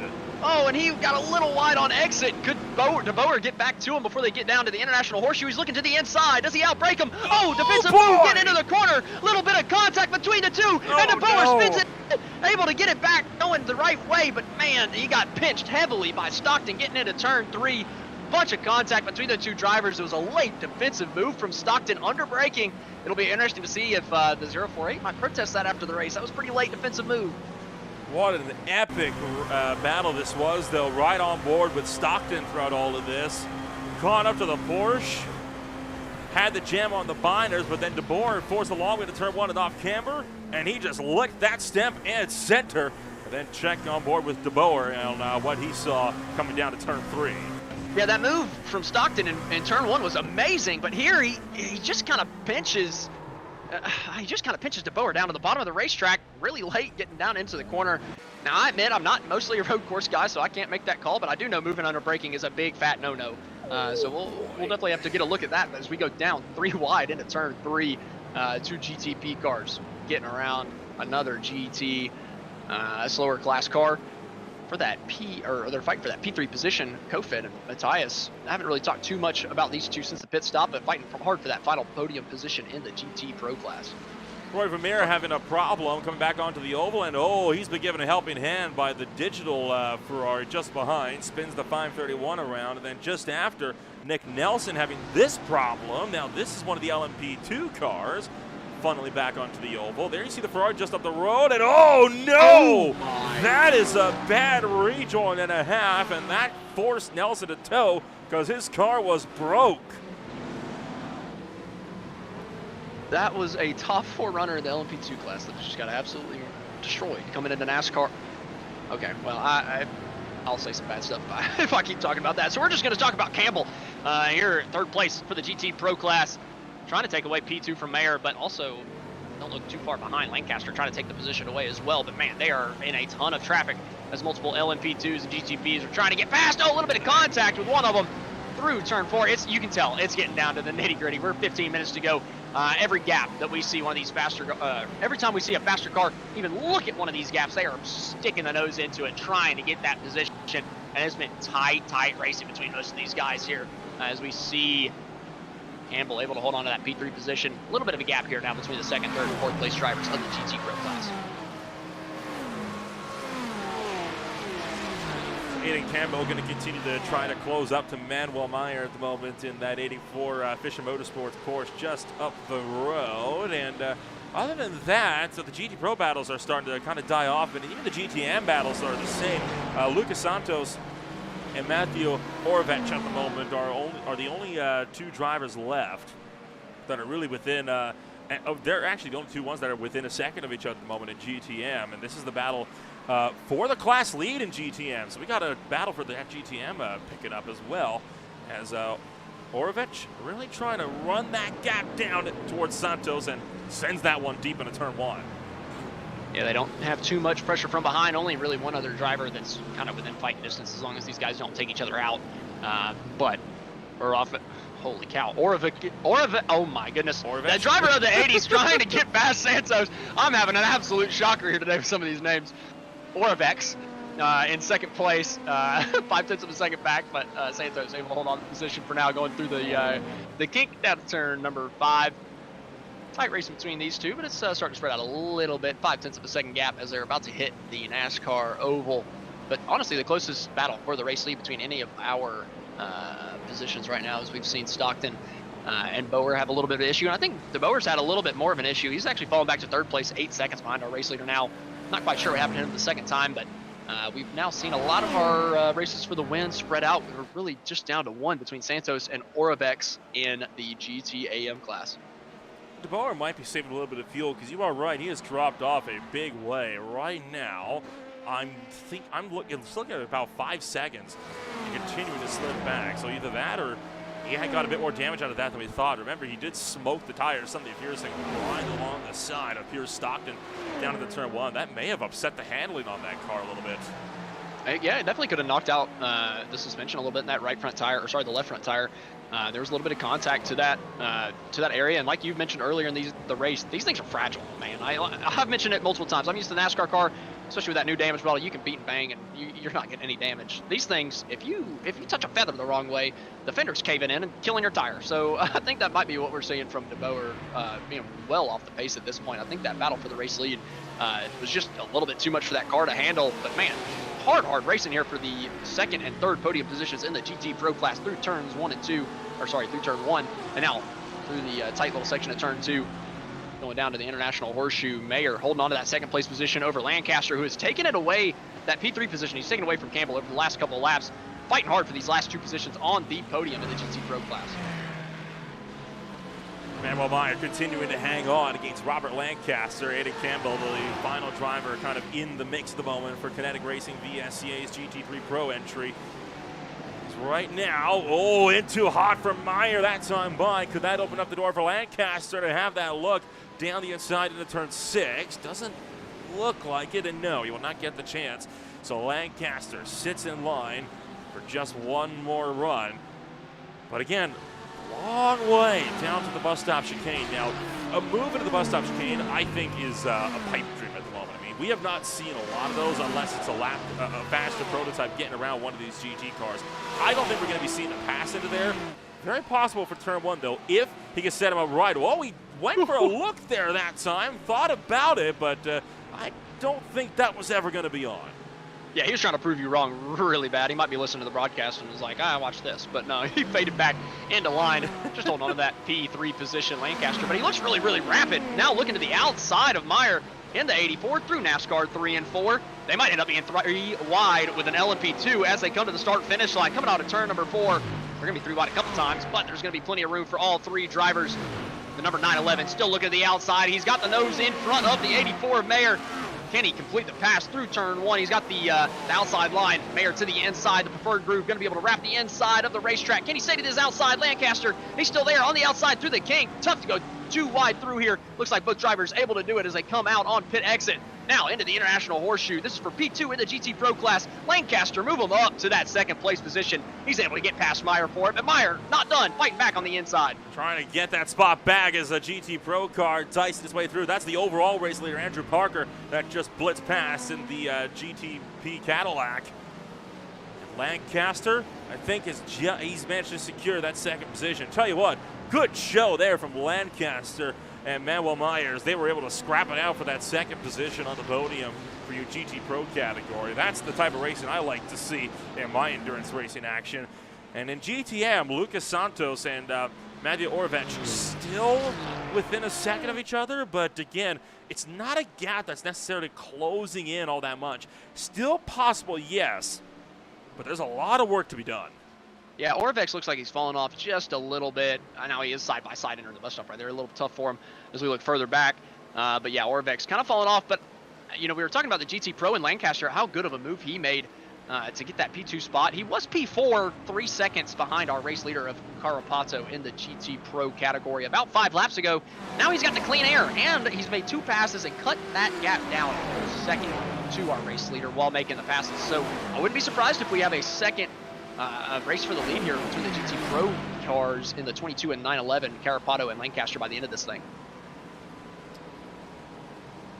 Still watching the battle for 4th in GTM for the time being, but it's looking like that's not going to lead to much right now. So we'll move up instead to the fight for 4th in GTP, and this is quickly closing in because of a whole host of lap traffic. Michael Matthias trying to run down Alvaro Martinez for World of Sim Racing. The World of Sim Racing crew trying to keep Fisher Motorsports at bay, getting around the GTM Mercedes. That's the 28 on the inside, and flash the headlights there from Matthias as he tries to blitz around the outside of the kink. Just manages to squeak through, but has cost himself a good chunk of time in the process. He lost, I'm thinking, probably about 2-3 tenths of a second there. Yeah, you get into the infield section, you have to start passing a lot of the slower cars, and it just really slows you up if you're in a GTP. Tough break there for Matthias. Have to slow up just a little bit, lose a little bit of time, but Martinez is doing a really good job here in that 4th place position, trying to stretch out that gap, trying to use the lap cars as picks, just trying to eke out a gap a little bit. Not fighting for that podium position, not quite close enough to maybe challenge the 278 in Cofed, still 2.5 seconds off of them, but doing a good job holding on to that P4 position. As we look a little bit further back, the 6 of Dance holding on from Le Mans in the 830. Can't tell if I'm talking about the racetrack or the driver here whenever I'm talking about the driver of the 830, but all over the back bumper of Dance coming through NASCAR 3 and 4. Jonathan Dance trying to keep Jacob Lehman at bay. Meanwhile, the fight for second, quickly picking up. Pedro Vargas under heavy fire by Morten Kofoid as he's going to look down into turn number 1. Around the outside goes Kofoid, trying to make it happen. He's in too hot, off the circuit for a brief moment, and send Pedro Vargas back through in a second as the MV Skin Lab DS Racing Cadillac is going to be able to just secure for now. Morten Kofoid, though, he really went for it. He tried and just couldn't make it happen. Now flash of the headlights, trying to get that Porsche out of the way. Yeah, it's probably not going to be his last opportunity. Still 7 minutes on the clock. Kofoid able to challenge Vargas there for that P2 position, but Vargas doing a really good job defensively. But coming through turn 5 and now into turn 6, back onto the NASCAR oval. Kofoid is really, really close. He might be able to use that draft all the way through NASCAR 1 and 2 to be able to make a move to the bus stop. Oh, man, really close here. That was Albrecht almost getting shoved out wide by a, I believe that was a GT Pro. And had this moment down into turn 3 and had a bit of a close checkup, and right there looped the back end all by himself and locked it down. But a good save for Sven Albrecht in the number 96, just able to wrangle that car back underneath him. Checking back in on the battle for a second, getting around one of the LMP2s. That's for the JR race. I believe that would be trying to get around Barrera. Whoa! Almost contact between Kofoid and Vargas. It's a drag race now coming out of NASCAR 4 and back to the front stretch. Looking, though, like Morten Kofoid has got this pass secured. Or does he? Vargas still with the inside, entering turn 1. Yeah, he's got the shorter distance on the bottom of the racetrack. Vargas breaking in deep. There's going to be contact in the middle of the corner. Just a little bit of door banging. They're going to be side by side through the double kink right here of turn 2. Now into the international horseshoe of turn 3. Kofoid finally has the preferred groove getting down to the corner. He outbrakes Vargas. He takes that P2 position away from the driver of the 42. Move Morten Kofoid and Stop and Go Racing up to second place in the GTP class. So the Stop and Go Racing crew is going to be through to second for now, but Pedro Vargas is not going to take that one lying down, and a lot of potential for that pass to still come to fruition. Meanwhile, there's a brief blink out for a moment for third, and I thought we were about to have ourselves with a dropout in your LMP2 category, but Rain DeBoer back up into third, so credit where credit's due. DeBoer has really been reeling this gap back in, down to 11.5 seconds. At this point, though, it'll be too little too late. Manuel Meyer, meanwhile, still trying to fend off Aiden Campbell for third in your GT Pro category. And all the while, that battle for fourth is still picking up as well. And oh boy, here we go. Drag race down to turn 6 between Campbell and Meyer. Yeah, going down into turn 6 into the NASCAR oval, still side by side. Neither one of them able to or wanting to give up that podium position. They are fighting for that third place spot heavily. And as they're side by side, I was pointing out that Lancaster was going to run down our race leader in the GT Pro class. He's got to get down to 0.8 of a second as we've got a tight battle all the way throughout. Tight battle for first, tight battle for third in the GT Pro class with about 4 minutes left on the clock as we see that battle for third place getting down into the bus stop. Mayer still holding on to that spot in the 84 over Campbell in the 67.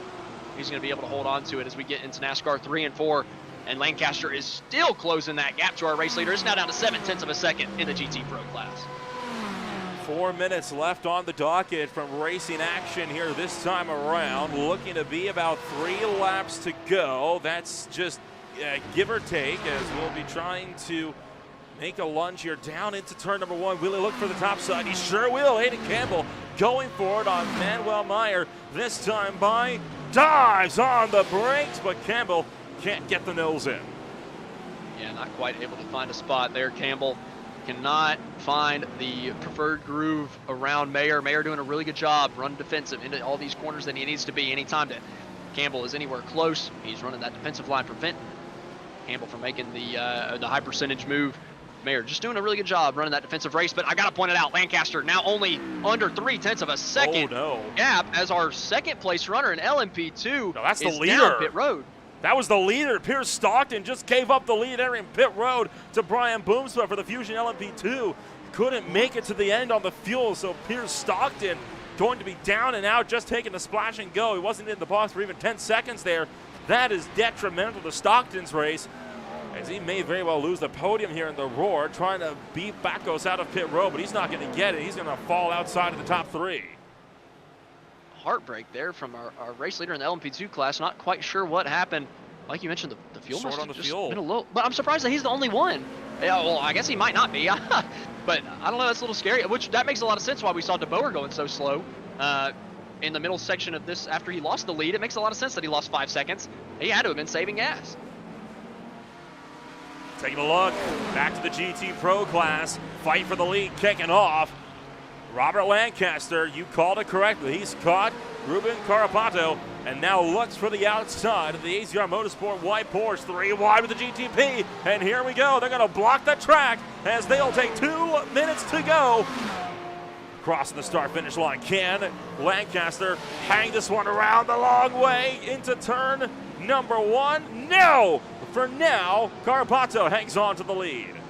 Lancaster put on a clinic to make the pass for the P3 position, and he put on a clinic to make the pass for P2, and now he's going to dive it in deep down into the International Horseshoe, trying to put off Carapato. The 22 goes a little bit wide.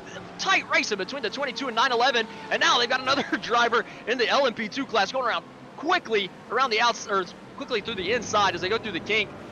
Still fighting hard for that race lead is Lancaster. Crazy dive down to the bottom of the racetrack for the race lead. Contact at the middle of the corner.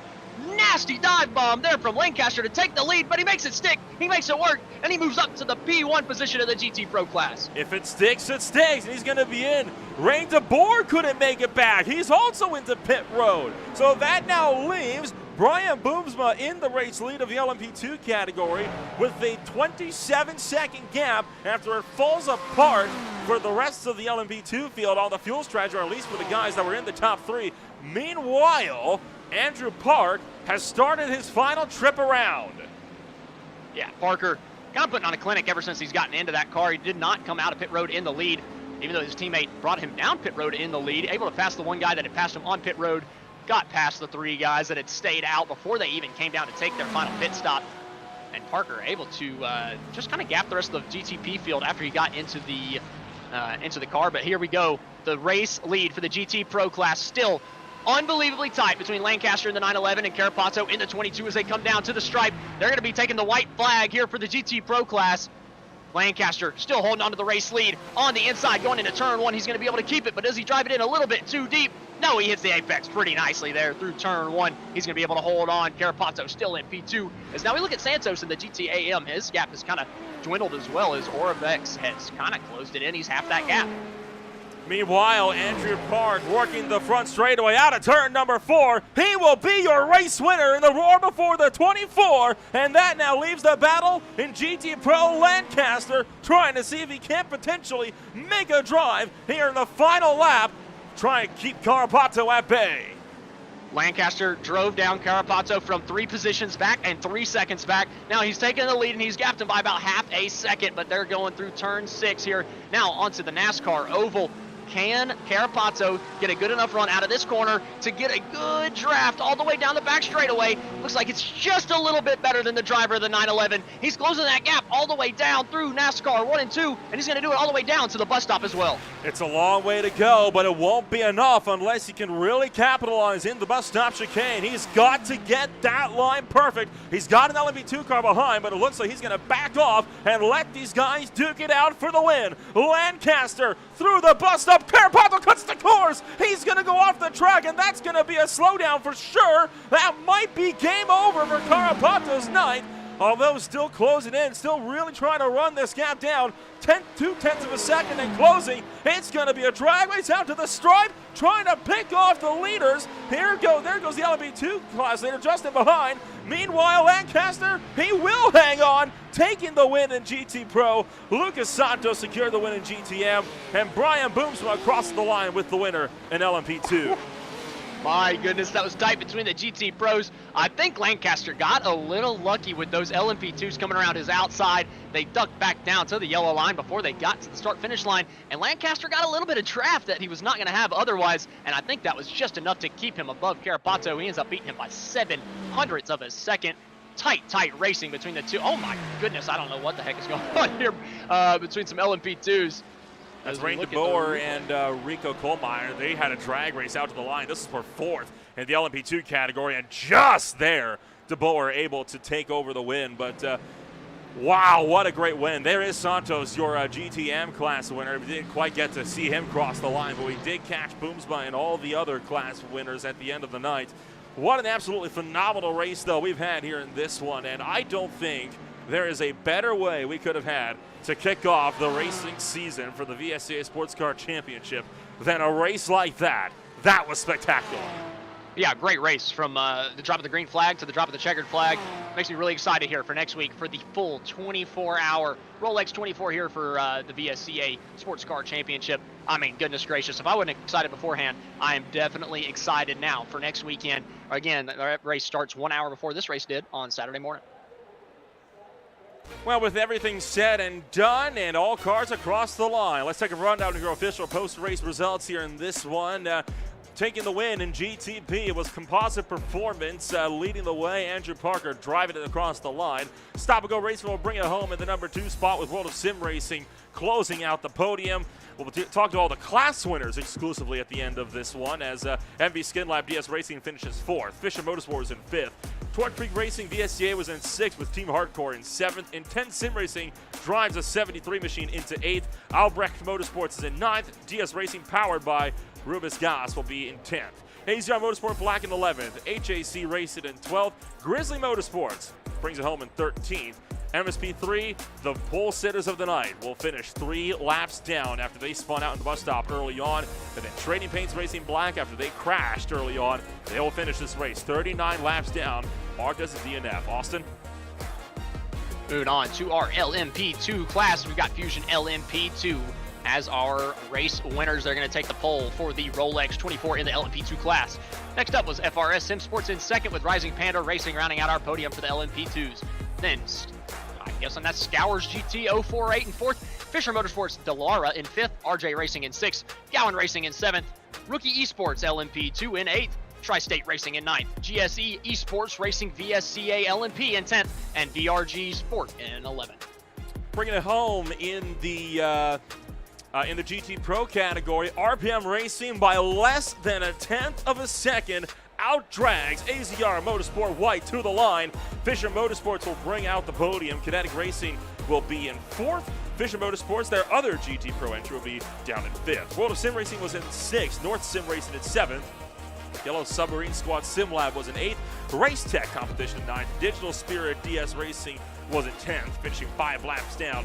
GSC Racing Merlin was in 11th. And RPM Racing Blue, a DNF on the night. Moving into our GTM class, Screeching Moose Motorsports bringing home the W for the University of Minnesota. Second place is going to be Digital Chicane 80. Third place is going to be Firestorm Motorsport 29. Then Digital Chicane 93 brings up 4th place with MSP 33 in 5th. Dangler Performance in 6th. Fusion GTD in 7th, followed by Vulture Motorsports, Full Send Racing, and Real Pixel Motorsport round out the top 10. MSP 34 in 11th place. MMT Racing 12th. Yellow Submarine Squad Sim Lab in 13th. Trading Paints Racing Red in 14th. And Off in the S's Racing, probably off in the S's tonight, finishing in 15th. Well, that will close things out for us here in this one, but we're not quite done yet. We mentioned it before. We'll mention it again. We got, of course, all of the class leaders that we got to talk to before the end of the night. And, of course, we're going to be looking to kick things off first and foremost with Patrick Fogel, the driver that started off the race. He may have started the race, but it was Andrew Parker that brought it home, as we'll bring Patrick Fogel up here into the broadcast booth. And, well, my goodness, it was quite a ride for the Composite Performance crew to get out there to victory here tonight. Excuse me, Patrick. Walk us through the race as a whole, because, boy, it was wild for you guys. Yeah, it was definitely a wild race. Starting out, we had pretty good pace with the 3 and the 19 ahead of us. Felt like we were much better than them in the infield section, and sort of just struggled a little bit down the straights, but then obviously there was the incident in the bus stop with the 3 spinning and collecting the 19, which sort of helped us sort of set sail for the rest of my stint. And then with the yellow, we made the driver change to Andy, and then sort of just bided our time, and he was able to get by the 4 car and sort of just held that gap. Overall, I mean, a lot of the troubles that we were seeing throughout the course of the race had to, of course, deal with lapping traffic, but it was really the top 3 that kind of came together in the bus stop chicane, and I know the 3 car spinning around lended a huge helping hand before we saw that first caution. Had that not occurred, though, what do you think you would have had to have done to see if you could get around the MSP3 crew?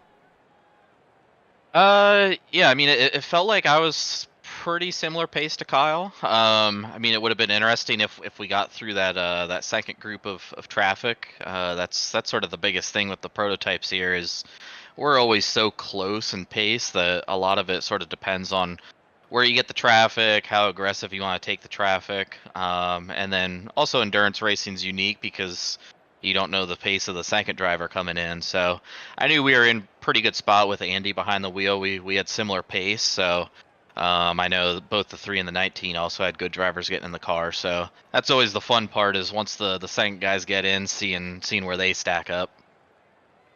And overall, this has been a good indicator of what we can expect to see throughout the actual 24 hours of Daytona. What are you going to have to do since you guys are starting on the pole to see if you can hang on to it and maybe go for a win on the longest race of the season? Yep. The biggest thing, number one, avoid getting in any instance that would be our responsibility. Obviously, with the post-race penalties, any incident that's our fault, we're looking at 30-second, 60-second penalties. So just making sure we're keeping our nose clean. Obviously, making sure others are keeping out of our car. But yeah, biggest thing, just staying on the track, keeping our nose clean. I feel like we have good pace. So really just running laps, keeping it clean, fuel saving where we can to maybe cut out a stint or two. That's really what we're going to be looking at. Well, thank you so much for joining us up here in the broadcast booth, Patrick. Yet a great race win for Composite Performance here tonight. And, well, we'll see if you can follow it up with a win in the Daytona 24 1 week from now. Sounds good. Thank you, guys. Just want to thank everyone at Composite Performance for putting the car together. Dirty Dom and the boys back at the shop, they did a great work. And also thanks to SimLab and Grid for sponsoring the team. That was Patrick Vogel joining us up here from Victory Lane in your GTP category as, well, we're going to move things along. And we'll get to the other class winners in just a little while as still trying to work out who's who for the time being. So we're going to take just a real quick step back, and we'll be back with your LMP2 GT Pro and GTM winners in just a moment. Stay with us. Racing isn't easy, but experiencing it is. iRacing puts you in the driver's seat with the industry's leading sim racing game.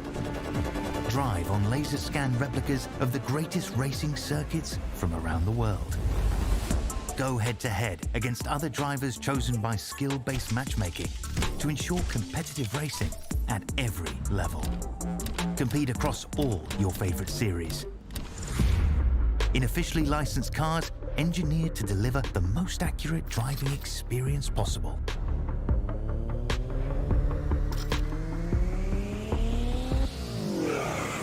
Join a race or host your own with players from across the globe. Race against the computer or in a league with friends. Feel the thrill behind the wheel. Visit iRacing.com.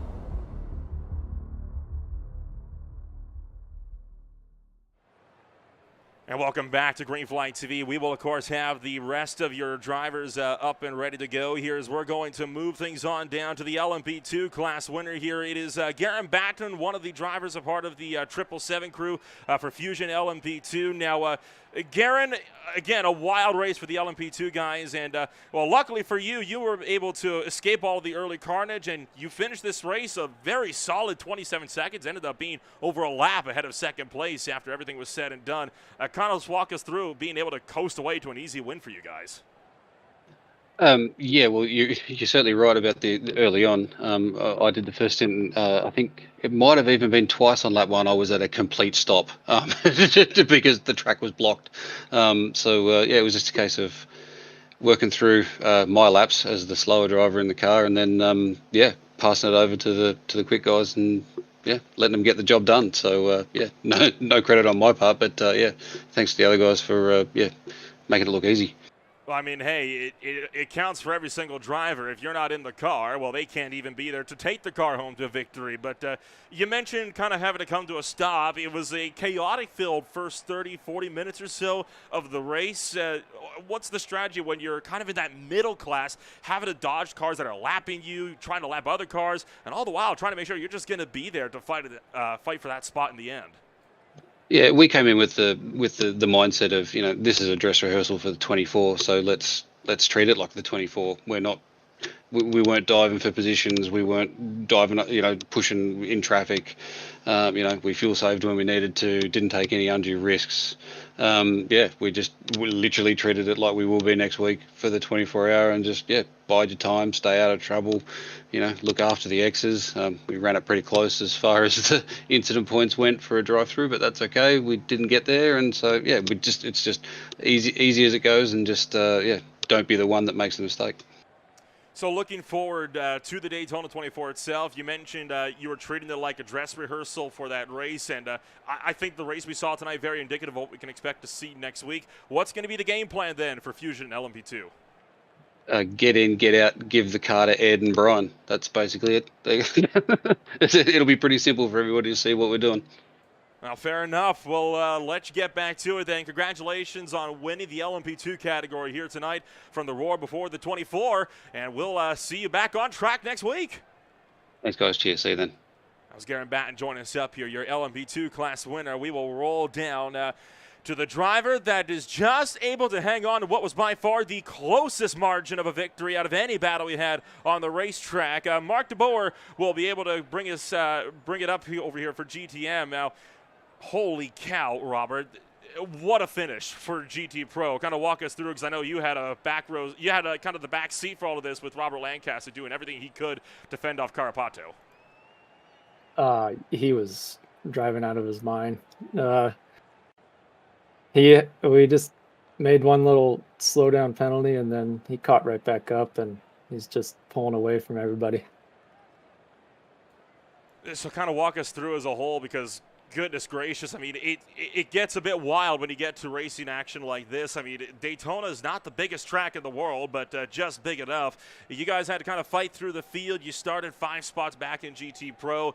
How does it feel then to be able to know that you can have that pace to rocket through the field and make up the spots on race pace alone?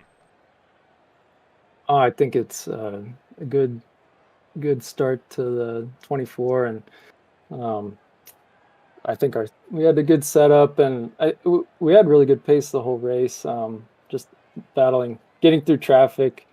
Had a lot of prototype passes that got us a little slow, but that's what happens.